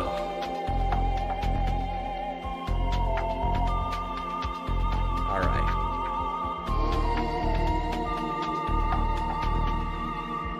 Looks like he's still waiting for himself to be returned back as well. This isn't a bad starting hand. I've seen worse.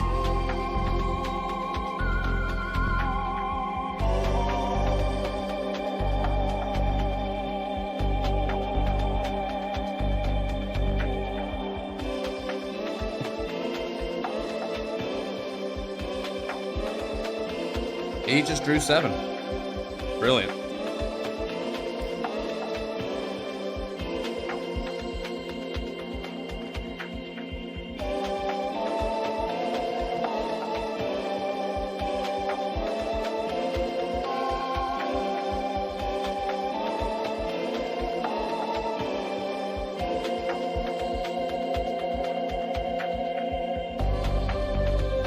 All right. Draw. All good. Looks like we're going to be going with Kagero again this time around.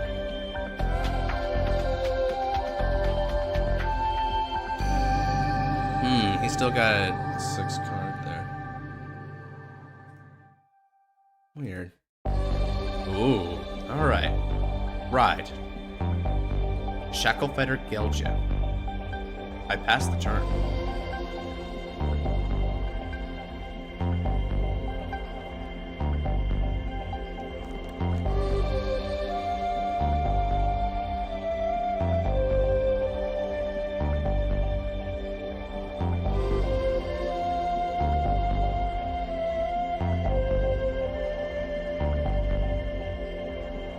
Guard for a no pass.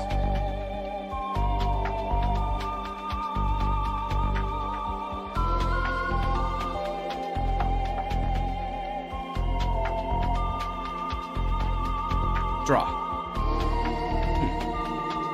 Ride. Overdress Yugioh. I call Shadowverse Yugioh a rear guard. Yugioh's Revelation. Look at the top part of the deck beside its placement. To the soul. I rest Nakisawame. Yugioh moves back. Revelation. Look at the top part of the deck beside its placement. I think there might be one more after this. Overdress Yugioh will attack. 9k Vanguard.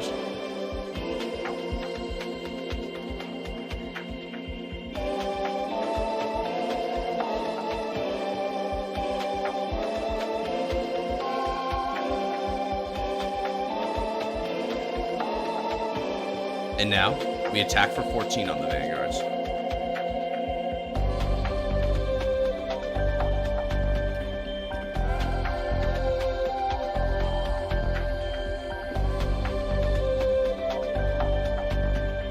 One of the last 2 fights. Man, frick, I think it's a plan to learn. I think Asha's my best bet. Asha's definitely the best bet, bro, with the way you're playing it.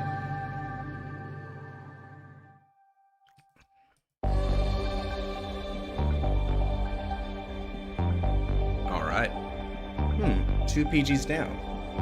Well, that gives me some information to work with.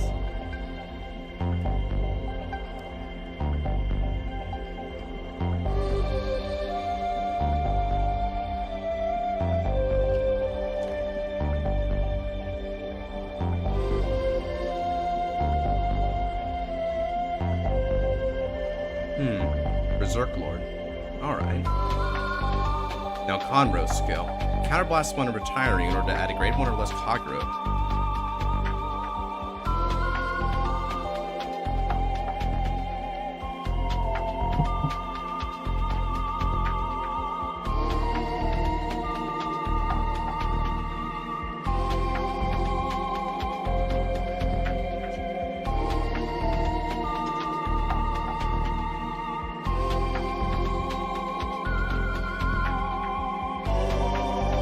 What you at?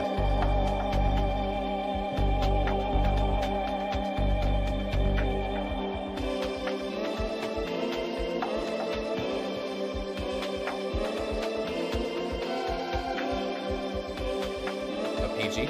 Alright.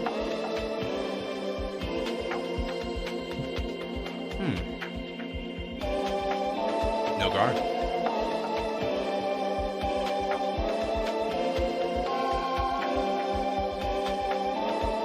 Damage check.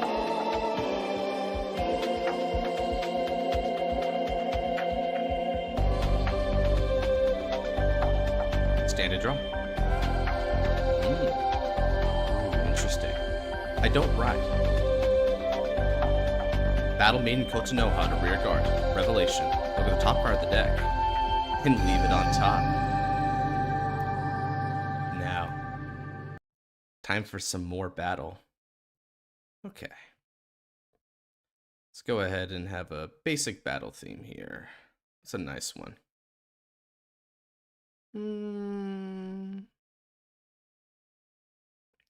Good battle theme, good battle theme. Sure. Let's go here. Now, attack for 9 on the Vanguards.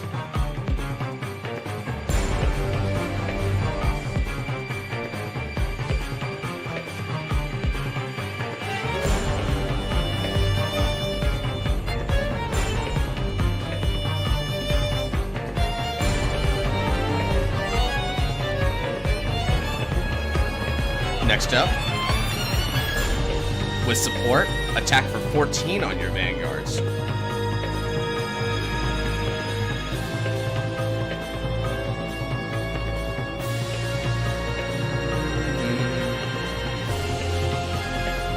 See, by using the power of Revelation, chat, I've been able to turn a pretty bad hand into a more decent hand because I was able to filter through to the future. Drive check, the beautiful beast. It's from Duel Links, it's Marriage Theme.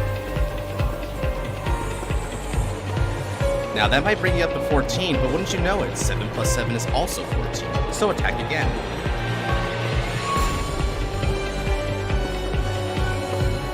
Heck yeah.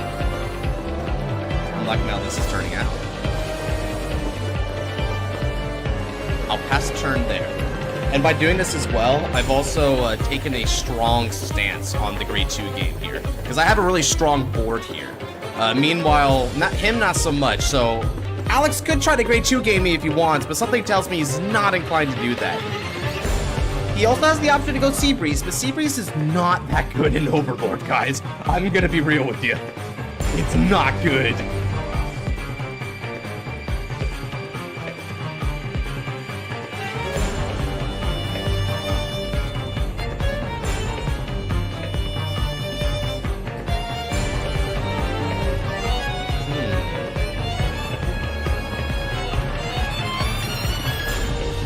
Dumjin in the drop zone now. That means the Dumjin in his hand is only going to get shield if he wants it to. Interesting. He's the counterblast. I don't know. I want 2 games off of Sea Breeze. What? Well, with the Overlord? Yeah, we'll see. Alright. So he's added the other Dumjin to his hand. Well then. But those are the last 2 PGs that he can acquire until he attempts a Legion. So I doubt I'm going to see more PGs for a while. My G next game's real for real. Well, that's why you gotta play a deck like mine, which just basically manipulates the results, right?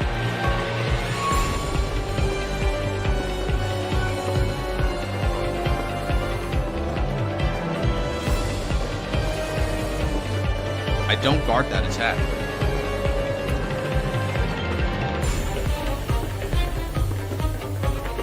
Ooh, nice hit.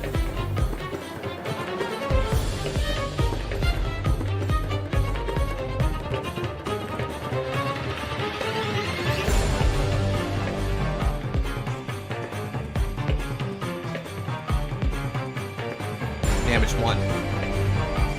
Damage 2. Stand trigger. Power goes to my Vanguard.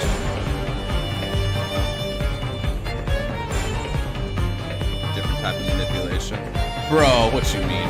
Oh, by the way, in case the Emerald has surprised y'all, that's what this deck is. It's a hybrid. Okay, anyway. Back to the game. 14.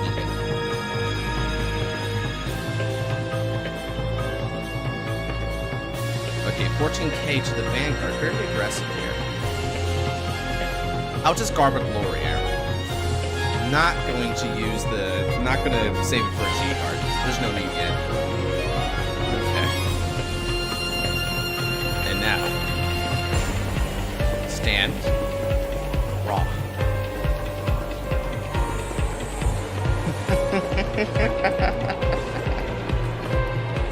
Oh, sheesh. I mean, the fluctuation speech strikes again.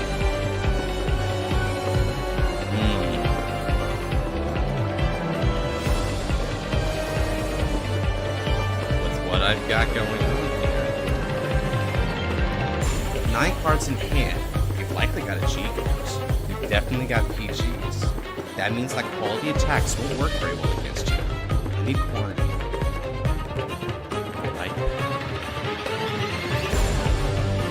Now, spin your weave into a fate that guides us all. Pierce through with the light of revelation. Rise! Prime Beauty, Amaruta. And now, let's go ahead and discard a card from our hands. Generation Zone, Kaiho! Hideo! Goddess of Investigation, Ishtari. Prime Beauty Amaruta, Stride Skill. I'll Counterblast. Soul Charge 2. Ah yes, since I Soul Charged a card with the Revelation ability, draw 1 card. Grant an extra 4,000 power to 2 of my units. I will grant them to Yugioh and to Kotonoha.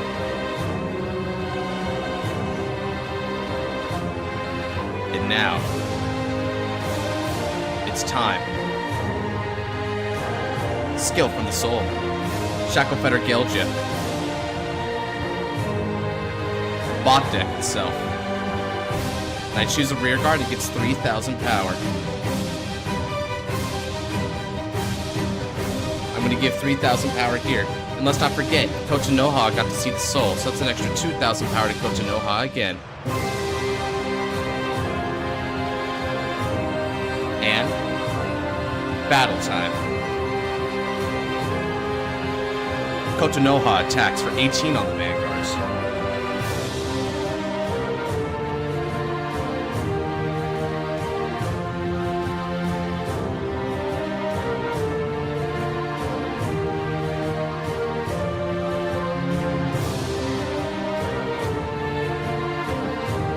Oh, lucky again. All right.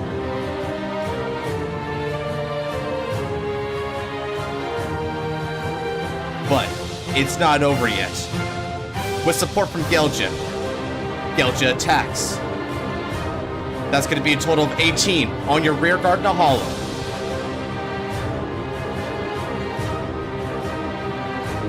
Now, with the support from Nakisawame, Ishita to attack you. 31,000 with 3 drives on the Vanguard. I assume you'll want to use a Damji?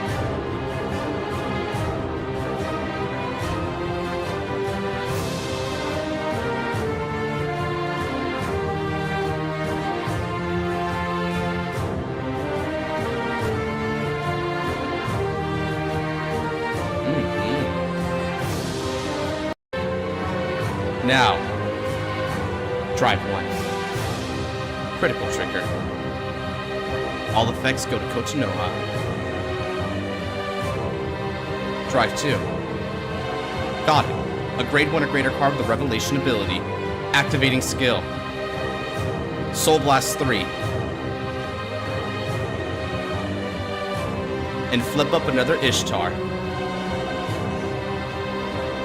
Now, I grant one of my units 3,000 power, and because that unit happens to be my Kochinoha, I stand her. 3rd check. No trigger. Kochinoha attacks, 26 with the critical. Go ahead, give me another excuse.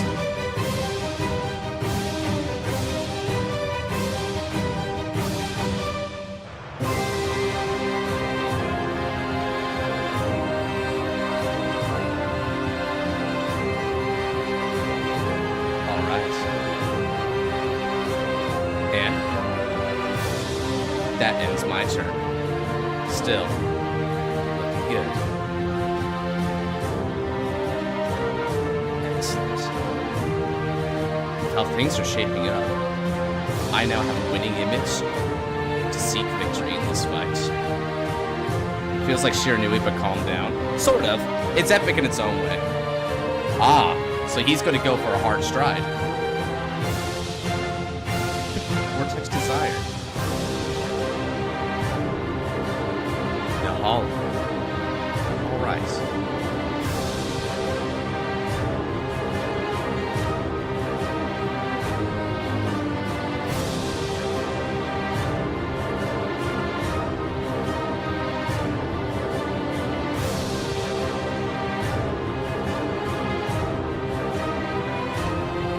Vortex Desire.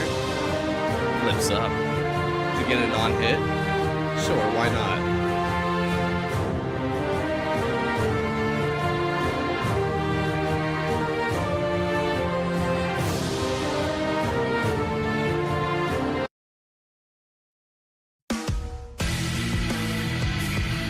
Alright.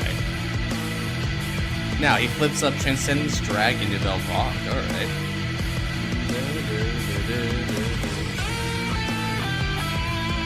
Counterblast one to retire Kochinoha.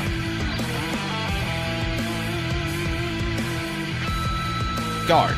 Goddess Support. Beats Yugioh. Revelation.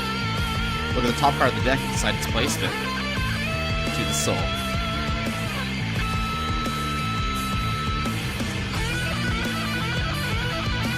Go ahead, discard one later.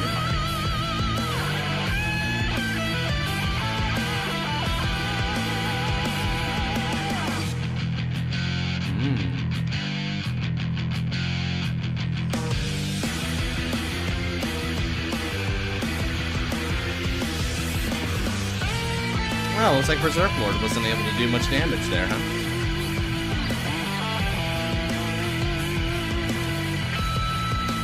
You bet.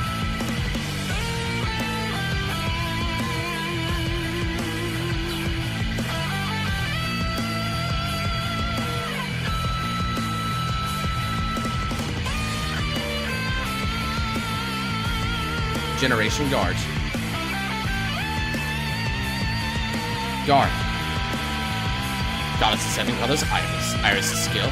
Choose up to 3 cards from my drop zone and place them back to the soul. I choose Goddess of Sound Sleep Taro, Yugioh, and Kibitsuhime.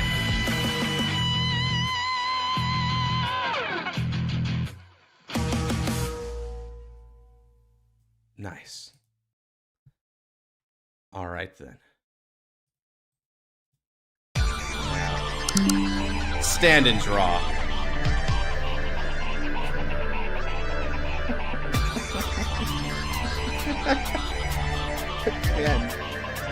And here I set up the revelations in my soul to do this myself. But I guess that's just the way destiny works. Huh.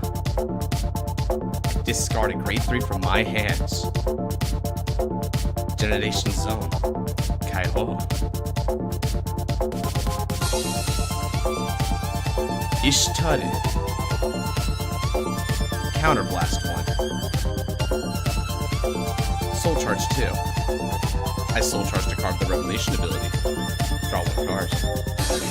Look at the top card of the deck. Revelation. Place it in the soul. Rest Nakisawa. Detect Angel call. Detect Angel skill. Look at the top card of the deck.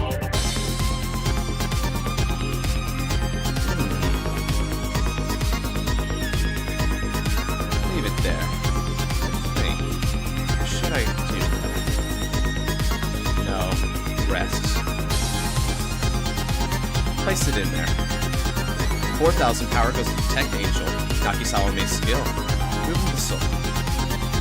Draw 1 card. Stand and Gilja. Call. Nino. Nino's Revelation. Look at the top card of the deck. And leave it there. And now, calling Flamer Hari. Now, let's see your flame burn out. Be sealed. Let's begin. I attack 11,000 on the Harlem.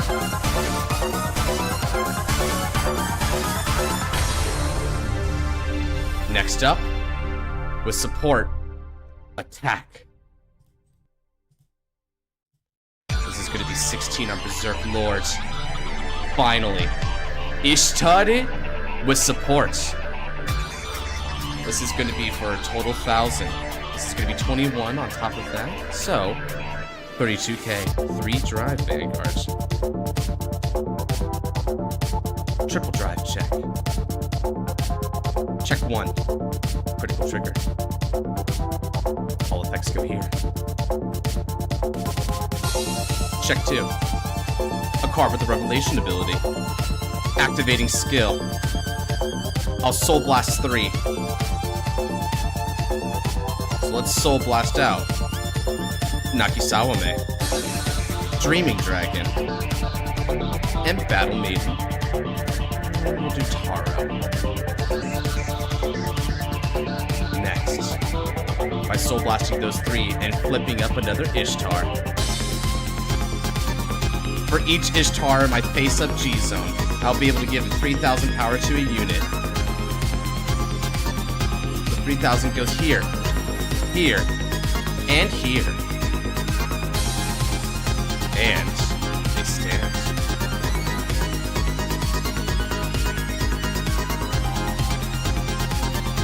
Now, third check. A stand trigger. And but remember, both of these bot deck, one from Taro's skill, and also one from Hari's skill. More power? Let's see. I think I'll give it. No. I've got to pressure you. All effects here. With support, let's attack. This is going to be for 32k, 2 critical Vanguards.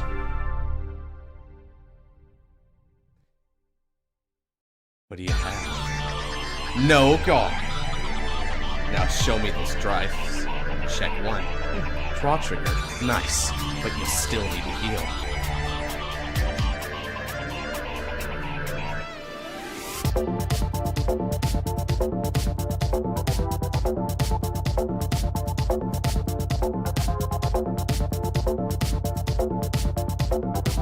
And that's game. GG's. Oof.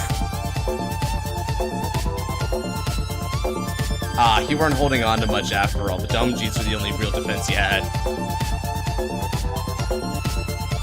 So that was Revelation. I only got to show one facet of this deck, which was the Amaruta Ishtar line, which is probably the best line of Revelation, but you have so many different lines. I didn't even do the Fenrir stuff at all. I didn't know Vanguard, I didn't do Mythical Hellsky Beast Fenrir, none of that. So hopefully we can get to that another time.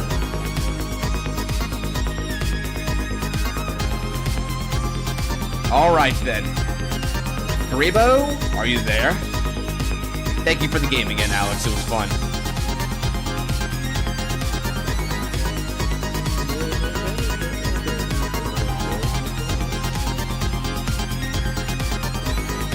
Let me see if Karibo's in here. Yeah, it looks like they're still in the chat there, at least. They're just dormant or something, I guess. Alright, we're gonna give Karibo a minute. If Karibo doesn't come on back, I will spin the wheel again. Yeah, it was pretty fun. I'm not gonna lie, I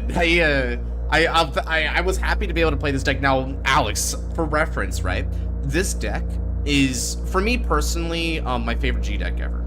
I love this deck in G. I think this deck is the peak of this format. Now, I'm not sure how many people would agree with that sentiment, but I love it to death. I've dedicated so much to mastering it. As a matter of fact, it's the only G deck that I own IRL.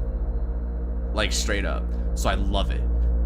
So you fought me at what's probably my best. I don't think there is a better deck for me than Revelation in G. So that is basically the summit right there, what you fought. Ashley and I have been in an intense Weiss battle, and it was neck and neck. Honestly, those are always the best Weiss battles, and you get those a lot, because Weiss is a really good game. Alright. Let's go ahead and get another deck in here. Okay. So any requests? I did Brave, I did Hari, and I did Revelation. So I managed to fulfill more or less like some of the requests that I had coming into this. Does anyone have a request for this final battle on what I should be playing here? Something that you want to see? Freak Nui. That's why my hand was trash at the beginning. Yeah, man, no kidding. And I was doing some hella grade 2 game there, dude. I was like, no, you ride first. You do it. Dominate. Everyone wants to see Dominate? Okay, let me see if I actually have Dominate or not, because I might not have Dominate. If so, I could just build it really quickly, because I'm doing pretty good on time right now. Okay, let me just build it really quickly. So, Dominate, we're just going to call it that. I'll just call it Shiranui Dominate, and we'll just tag in G next there, because it's good to have keywords to type in the search bar there. Okay, so obviously, right away, we want Obodo, because Obodo is our big one. So let's just go ahead and pick a Shiranui Obodo. This is the sexiest one. This is the based Shiranui Strider art, so we're gonna do this one. I've always felt this was the best one. Alright, next up, we're gonna need to get a lot of the other baseline Shira stuff, right? The easiest way to do this would be to go over to the Vanguard card list and go into the premium tab here, type in Dominate. Alright, check you later, Alex. Thanks for dropping on by. Go do Batama here. Alright, so now of course we're gonna have to distinguish between the stuff that came like after the fact. So let me go ahead and do this one at a time here. Utsuroi. Yeah, Utsuroi's our PG. It doesn't get better than Utsuroi as far as PGs goes for this deck, so that's what we're gonna do. Oh boy.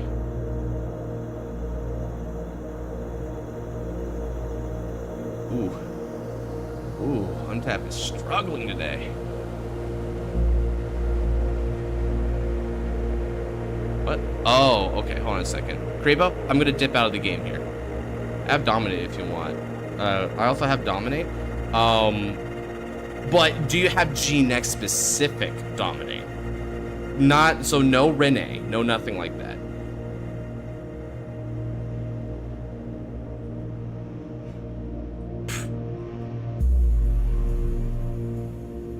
What the heck? Yes? Okay.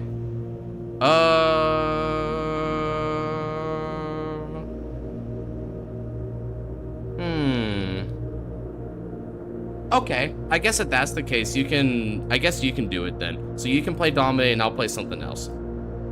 Alright, any other requests then? If anyone wants to see, so Karibo can take over the Dominate playing then. Saves us time, I can always build that later.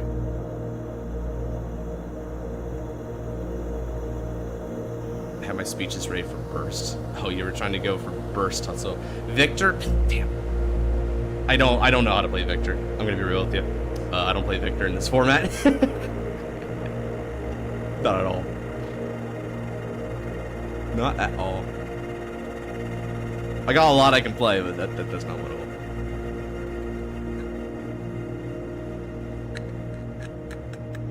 DI? Oh yeah, I can play Darkness. Yeah,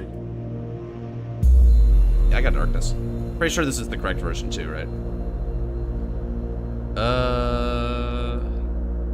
Let's see here. Yeah, this looks exactly right. Got a 17? Alright. I'll go second.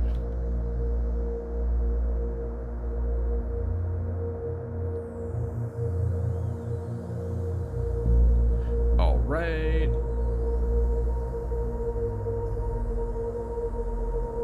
And then we'll draw 3. Okay, sure, why not? Pretty good. Still missing a grade 2, but that's fine. We can probably just draw into that. At least it's better. It's better than missing a grade 1, on God. Okay. So we're gonna be playing Darkness versus Dominate. So basically, we're gonna see if we can't we're gonna see if we can't redeem our boy here, because dear old Anishi Wishi, like, he got washed, bro. He got washed by Shihai really badly. Oof. All right, stand up, Vanguard. We're gonna begin with Deranged Singular.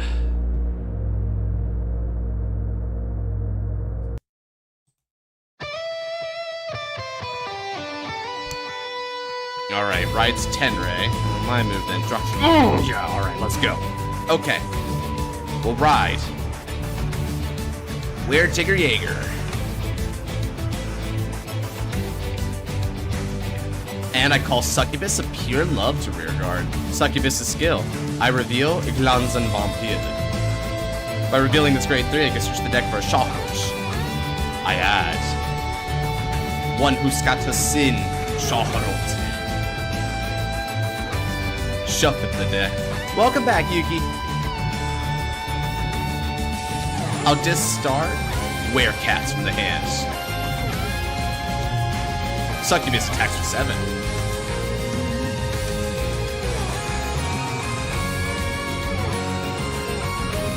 Ooh, nice defense. Well, let's see if we can capitalize on that.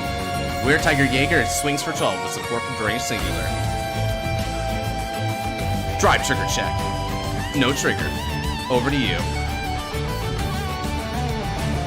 Alright. One of the strengths of Darkness is how fluid the grade 3s are. Glanzen Vampire has an effect when it's placed on the van or rear circle, and also a really, really strong, ooh, that's an awful hand, a really strong VC effect to suck in one of your cards with the Darkness ability. You can countercharge, retire, draw, you get a lot from Glanzen. Meanwhile, Shahoro allows you to soul charge 2 for free when you strike, and you're able to snipe one of the rear guards. On top of that, Shahoro, when he attacks, if you've got Generation Break 2, even as a rear guard, it gets 5,000 power, and your opponent cannot call grade 0s from hand, which is pretty impressive. So overall, very strong.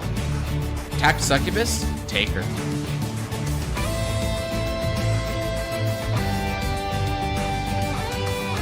That's fine with me. After all, Deranged Singular's gonna suck her up anyway. Draw. I rise. Demonted Executioner. Let's attack with support. Drive trigger check. No trigger. Over to you. And we might as well start piling up our souls, shall we, chat? I made a Vanguard fanfic. Oh, I think I didn't respond to that. Yeah, that's awesome, dude. Did you post it in the channel, in the writing channel in the Discord? So, I won't be guarding that attack. Bring it on. Ooh. Little shocked you were able to get a critical with all the ones that have been out so far, but not bad. Ah, one guy. Fun card. Check 1. Check 2. Now, stand and draw. I think that informs me what my decision's going to be. It's the prologue for a roleplay. Neat! Now, scatter sin where it may be led, dying deep on the blood of the heretics. Right! What who scatter sin? Shahut. Now, Generation Zone. Kaiho.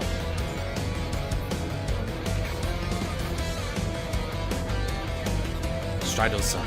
Generation. Let's go. Sorrowful Slice. Jadis. The skill of Shahut. When my G unit strides. Surcharging.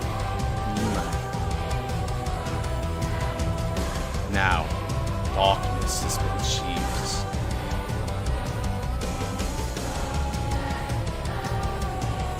Sorrowful Slice.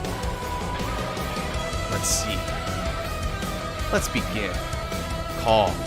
Glanzen Vampire. Skill Hatso. Counter Blaster. I look at the top 5 cards of the deck. I get up to 5 cards of the Darkness ability from among them and put them in the soul. The rest are in the bottom. And Glanzen receives 1,000 power for each put. Look at the top 5.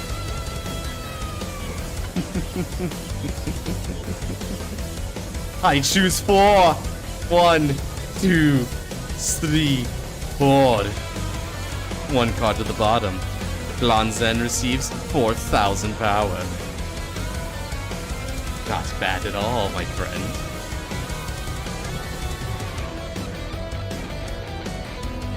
I call Covetous Succubus Darkness. Counter Lust. Good judging.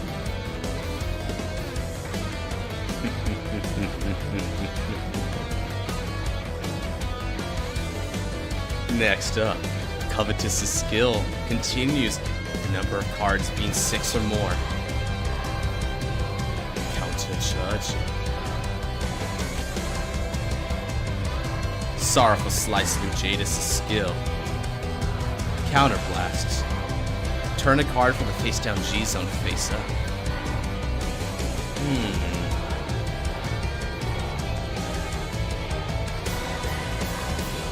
Sea Breeze. By the way, this is David's deck, which is why I run that garbage.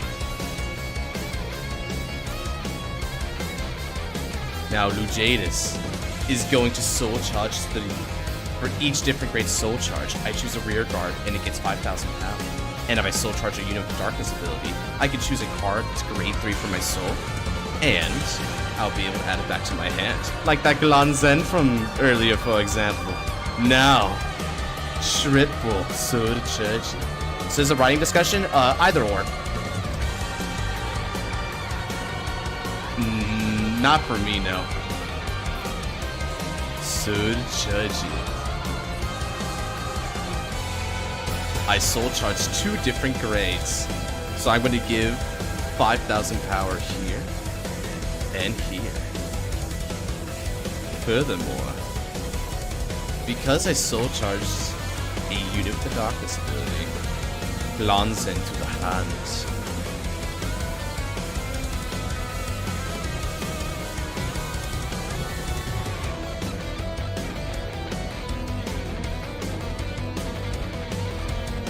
Let's go ahead and attack. 14k on the Vanguards.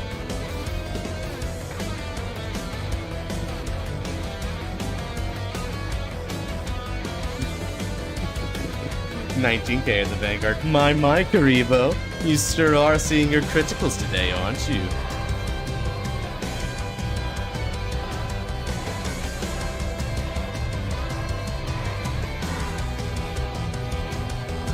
right, madame. With support, I attack.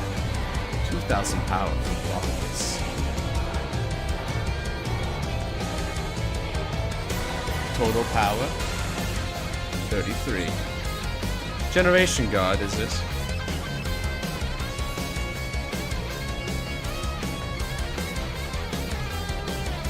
Abdication. Okay. Interesting choice.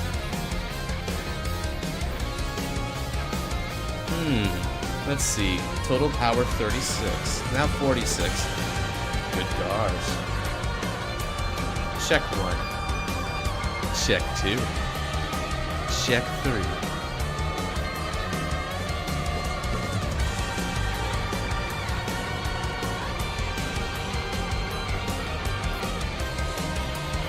I end my turn.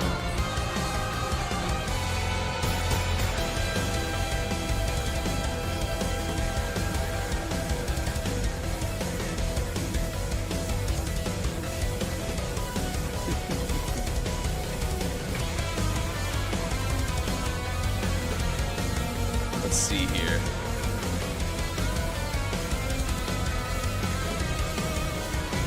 I think we'll give you something a little better.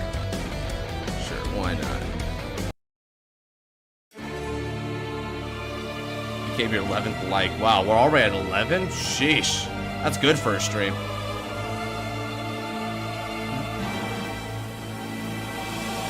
Sure.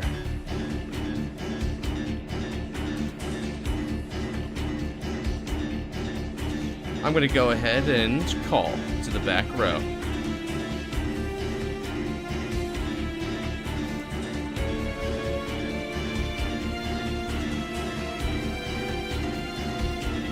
Moojin Lord, my, desperate for attacks onto me.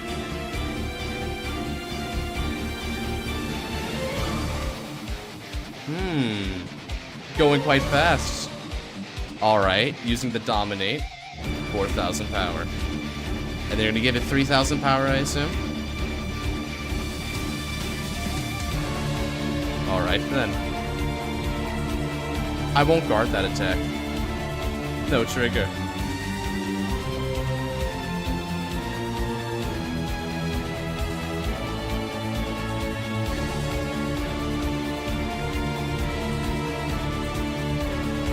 Spent 6 hours playing Weiss. My god, dude. Bro needs a break.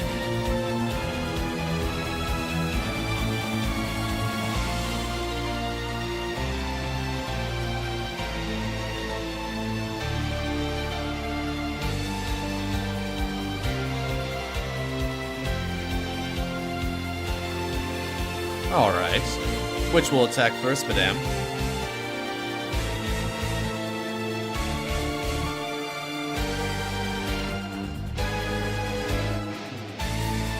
Alright, this one attacks first. Sure. Genkai. Damage check. No trigger.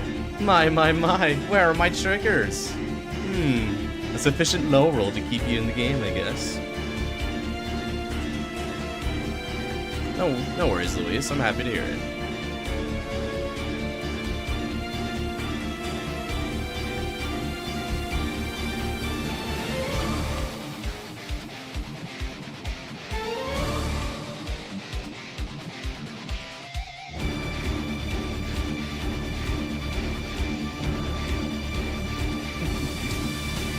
That's right, draw hard. Find solutions, or shall I say excuses.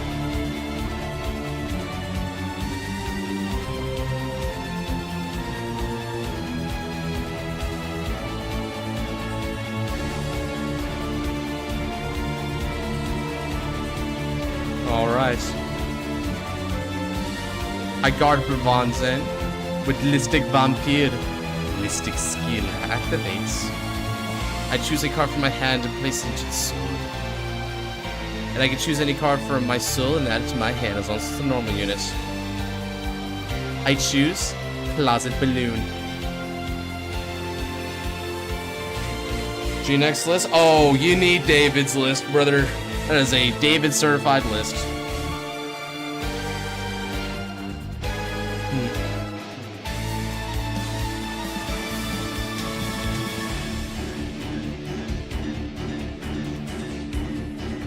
have just drawn into that. Face tag card for your bind zone and put it in the soul to get 5,000. Thanks. But it won't help you.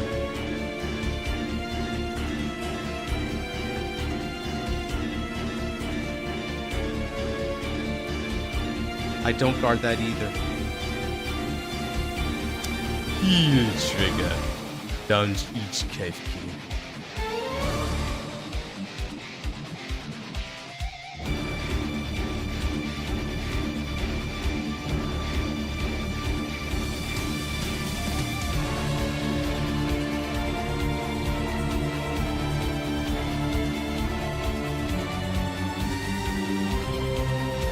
Vanguard.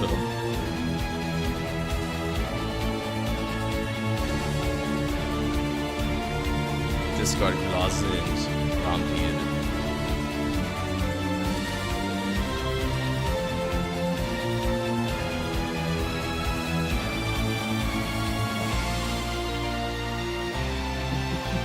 Oh, lucky you.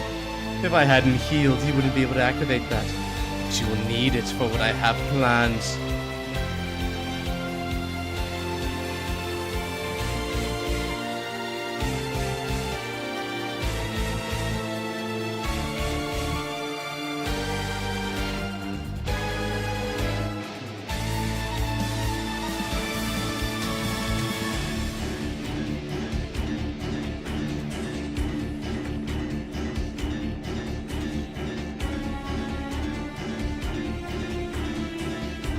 It's time I end this farce.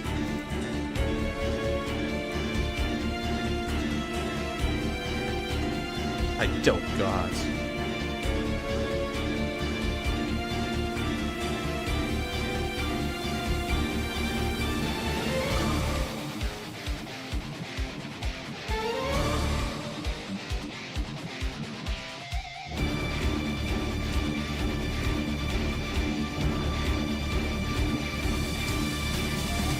Stand and draw.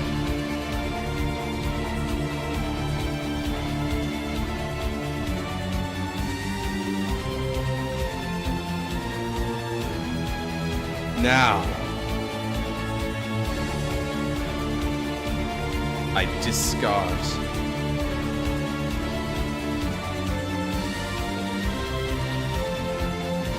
Why, thank you. I needed room, Karibo.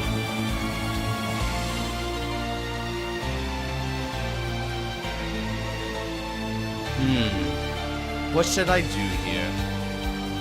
There's plenty of options.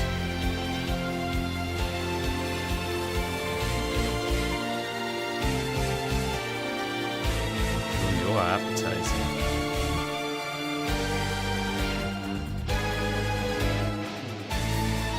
Sure.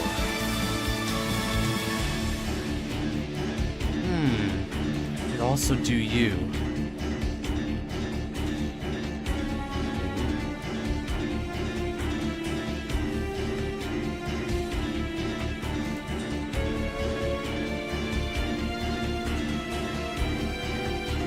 I've also got you. Sentinels to restrict is nice, but... Okay.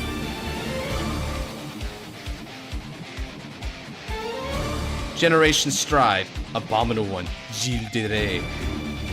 Skill activates. Soul Charge 2. And now you choose a rear guard because I have 4 more cards with darkness in my soul. Now, which of your rear guards would you like to retire, dear?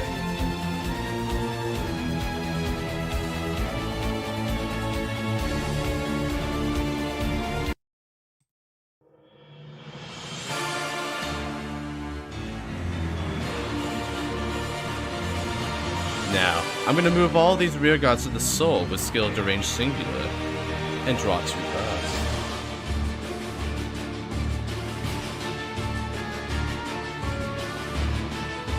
Call. Demonted Executioner. When Demonted is called, look at the top 7 cards of the deck.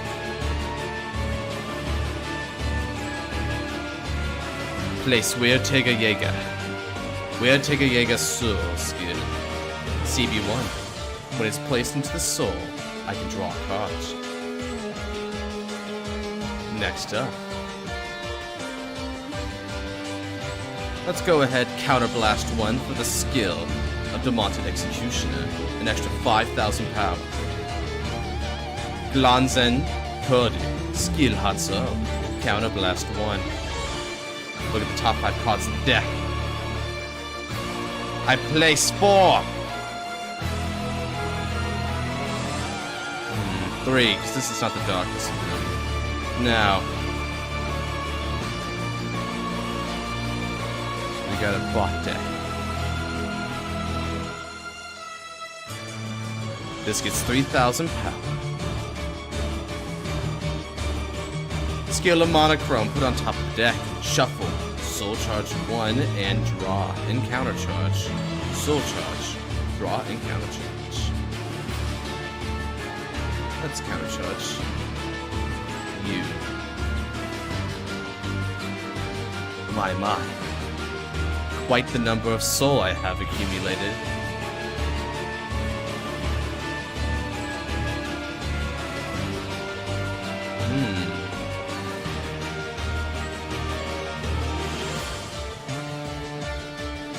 Now, my dear, I would assume you would like to Kahora-Khan. Alright then.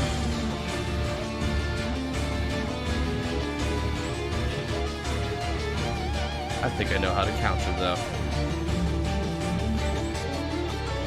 Let us call. And let us call.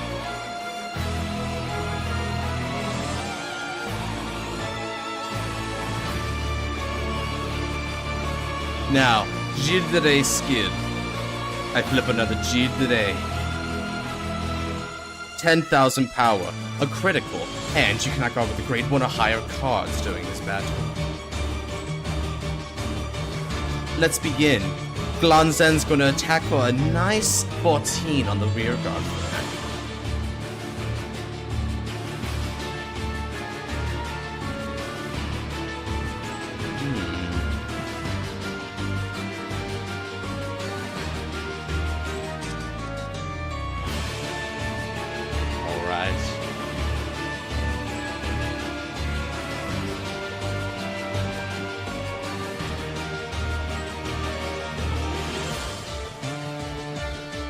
Let's go ahead and attack with Jildere. This is going to be attacking you for a total of 43,000 with a critical and 3 drives.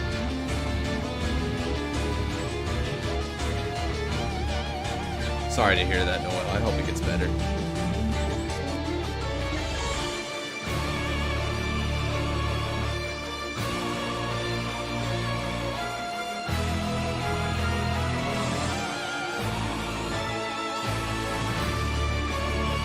Yep, the guard restrict. Sorry, my dear. Like I said, you'll need to try harder than that.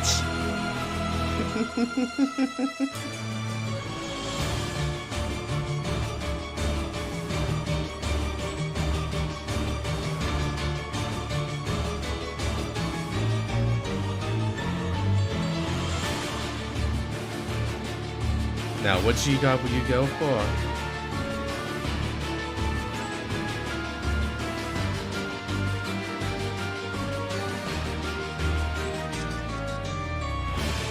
I discard Listic Vampire. Sorry, but you'll have to give me more excuses.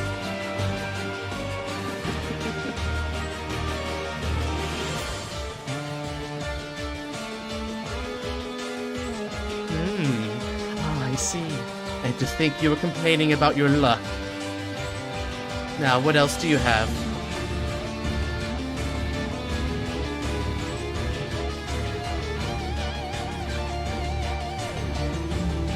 Would you like to discard? I would. I discard Vincent. You don't scare me, dear. You still have to avert the end. Now, how many more excuses would you like to offer me?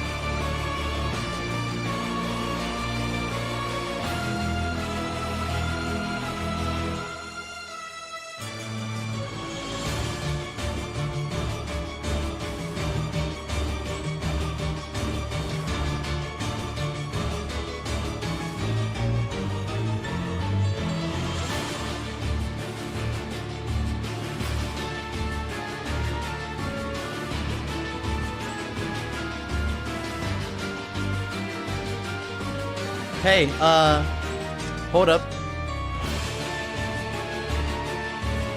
That's grade 2. You can't discard that.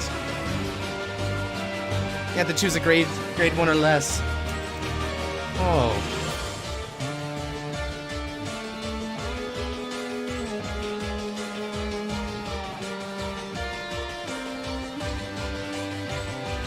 You thought you had me there with those discards, but by choosing Sashiki Hime, all you revealed was your own desperation. You let it hit. There's no letting hit. I broke through, dear. Let's not sugarcoat it. Check 1. Stand trigger. Stand Glanzen and power to Glanzen. Check 2. Stand. Power to Glanzen again. Check 3.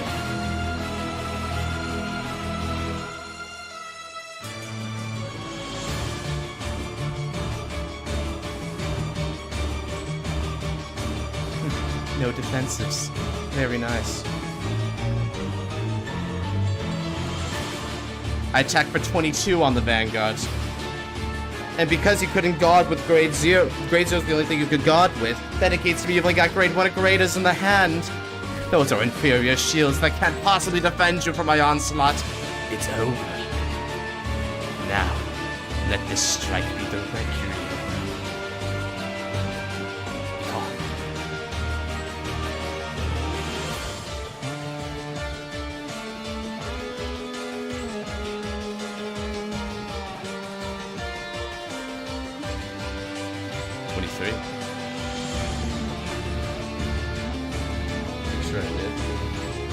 I mean, you mentioned about the wedding, but I don't think you mentioned, like, everything about the wedding. Just that it was happening.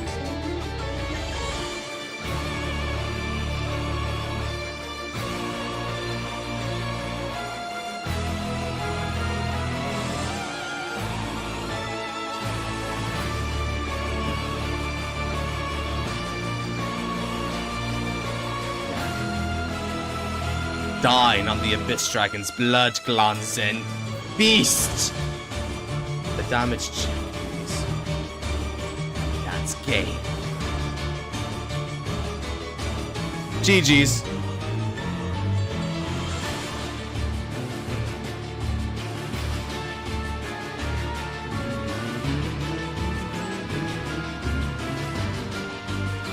And that was darkness, guys. How'd you like that?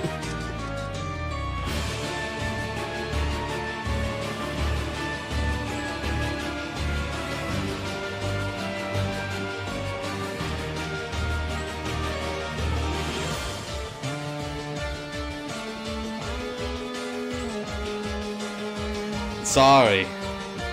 My ass is not winning.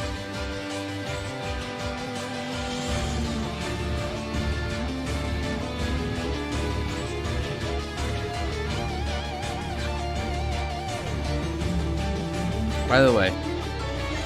But no complaining.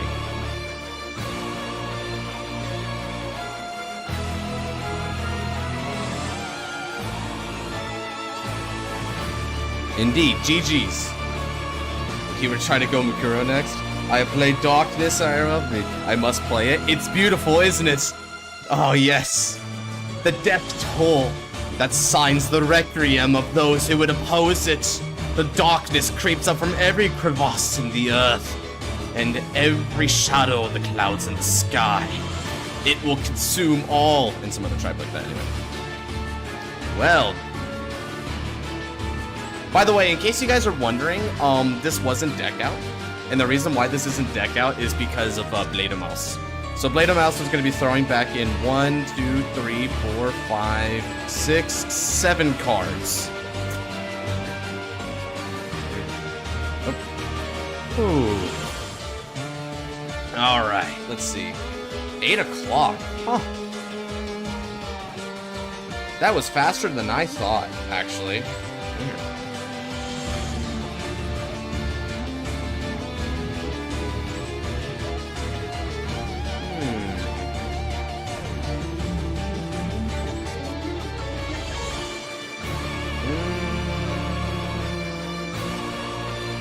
I didn't mention to you guys, the wedding's not happening. Oh, Jesus, okay. Wow, I'm sorry to hear that, dude. That's rough. Yeah, I'm sorry to hear that. Yeah, it does work out pretty well for me, not gonna lie. That was, ooh, music fades out perfectly there. Whew.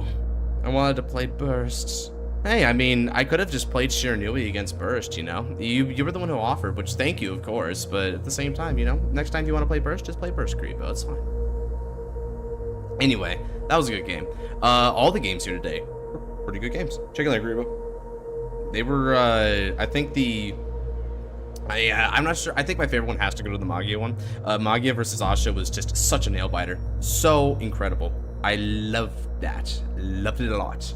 Also, this one was a pretty good showcase, all things considered, but at the same time, I must say, it was just kind of fun to be able to play something that's outside of my comfort zone, because, funnily enough, even though I had the deck built, I've never played it before. This is my first time actually playing Darkness, and you might be like, why are you able to play it like this then? Well, it's because I've seen David play it a lot. So, I know what they do because of him. Well, Noel, we've always had those dark times, right? I'm sorry to hear that, man. I really am. You were so hyped about it too, and then it kind of like turned sour. But, you know, sometimes life offers up us like golden eggs just to smash it right in front of us, right?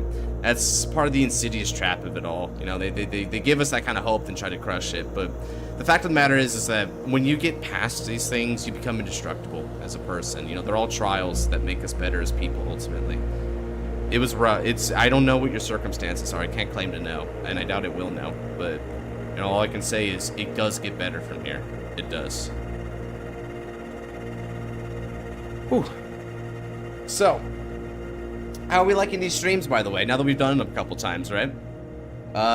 We've done, like, I think a total of 6 matches, I think, over the course of these streams. No, 7, I think. Yeah, we've done 7. I'm not gonna lie, the Gurgit one, the Gurgit Alt Mine one was also kind of cool. So we've done 7 total GNX games and showcased a lot of different decks. So I think we've been getting some stuff. I'm glad to hear it, Noel. Anything I can do to help, man. If you guys want to like keep going, let me know down in the Discord below and also in the comment section, right? Because I'm having a lot of fun doing it, and I want to make sure you guys are having fun doing it too, because there's so many different decks that we have yet to explore. And also, even if we have explored some decks, I mean, it's like we play them one and done, right? They're so fun, you want to play them a lot. So yeah, just let me know, right? I've been trying to do some custom card review, but you know, this has been beating him out in the polls. I do need to do rescue against you, Josh. Yeah, try to get David's list at some point if you can. One of these streams, I'll get my shot. Hope life doesn't get in the way. Yeah, just make sure to like count how many slots you've had, man, and you'll get your shot. I assume you're gonna be repping the Freak Nui as well, so hopefully Freak Nui will have its vengeance, dude. Hopefully it will. Honestly, I'm not gonna lie. There's a couple of these games where I've been really pressed, dude. Seal pressed me so much. Like, holy crap, dude. I have not seen Asha, like, that stunning in a good while. So it was really great to see that. On top of that, I mean, I got some pretty good pressure from Gurgit, and I almost lost to that one, too. Oof. I keep waiting for my time when I get wheeled up. That would mean I'd have to wake up early. Yeah, I guess it's a struggle, right? Depending on the time zone. We all aren't in the same area of the world, right? And even if we are, you know, schedules differ anyway. So it's, I mean, so ironically, someone having a really weird time zone could actually be perfect if they're like on the other side of the planet, because they just kind of like transit property means they're normal for us. So yeah, kind of how that goes. Anyway, I'm gonna go ahead and end it here. Thanks to everyone who came on by. If you want to hang out with me some more, I'm gonna be on Noir's Twitch stream along with the other lads. We're gonna be watching some Kamen Rider Double. So if you're Kamen Rider fans, definitely the time to hop on for that. Link down in the description down below. And with all that said, take care. God bless. Have a good night.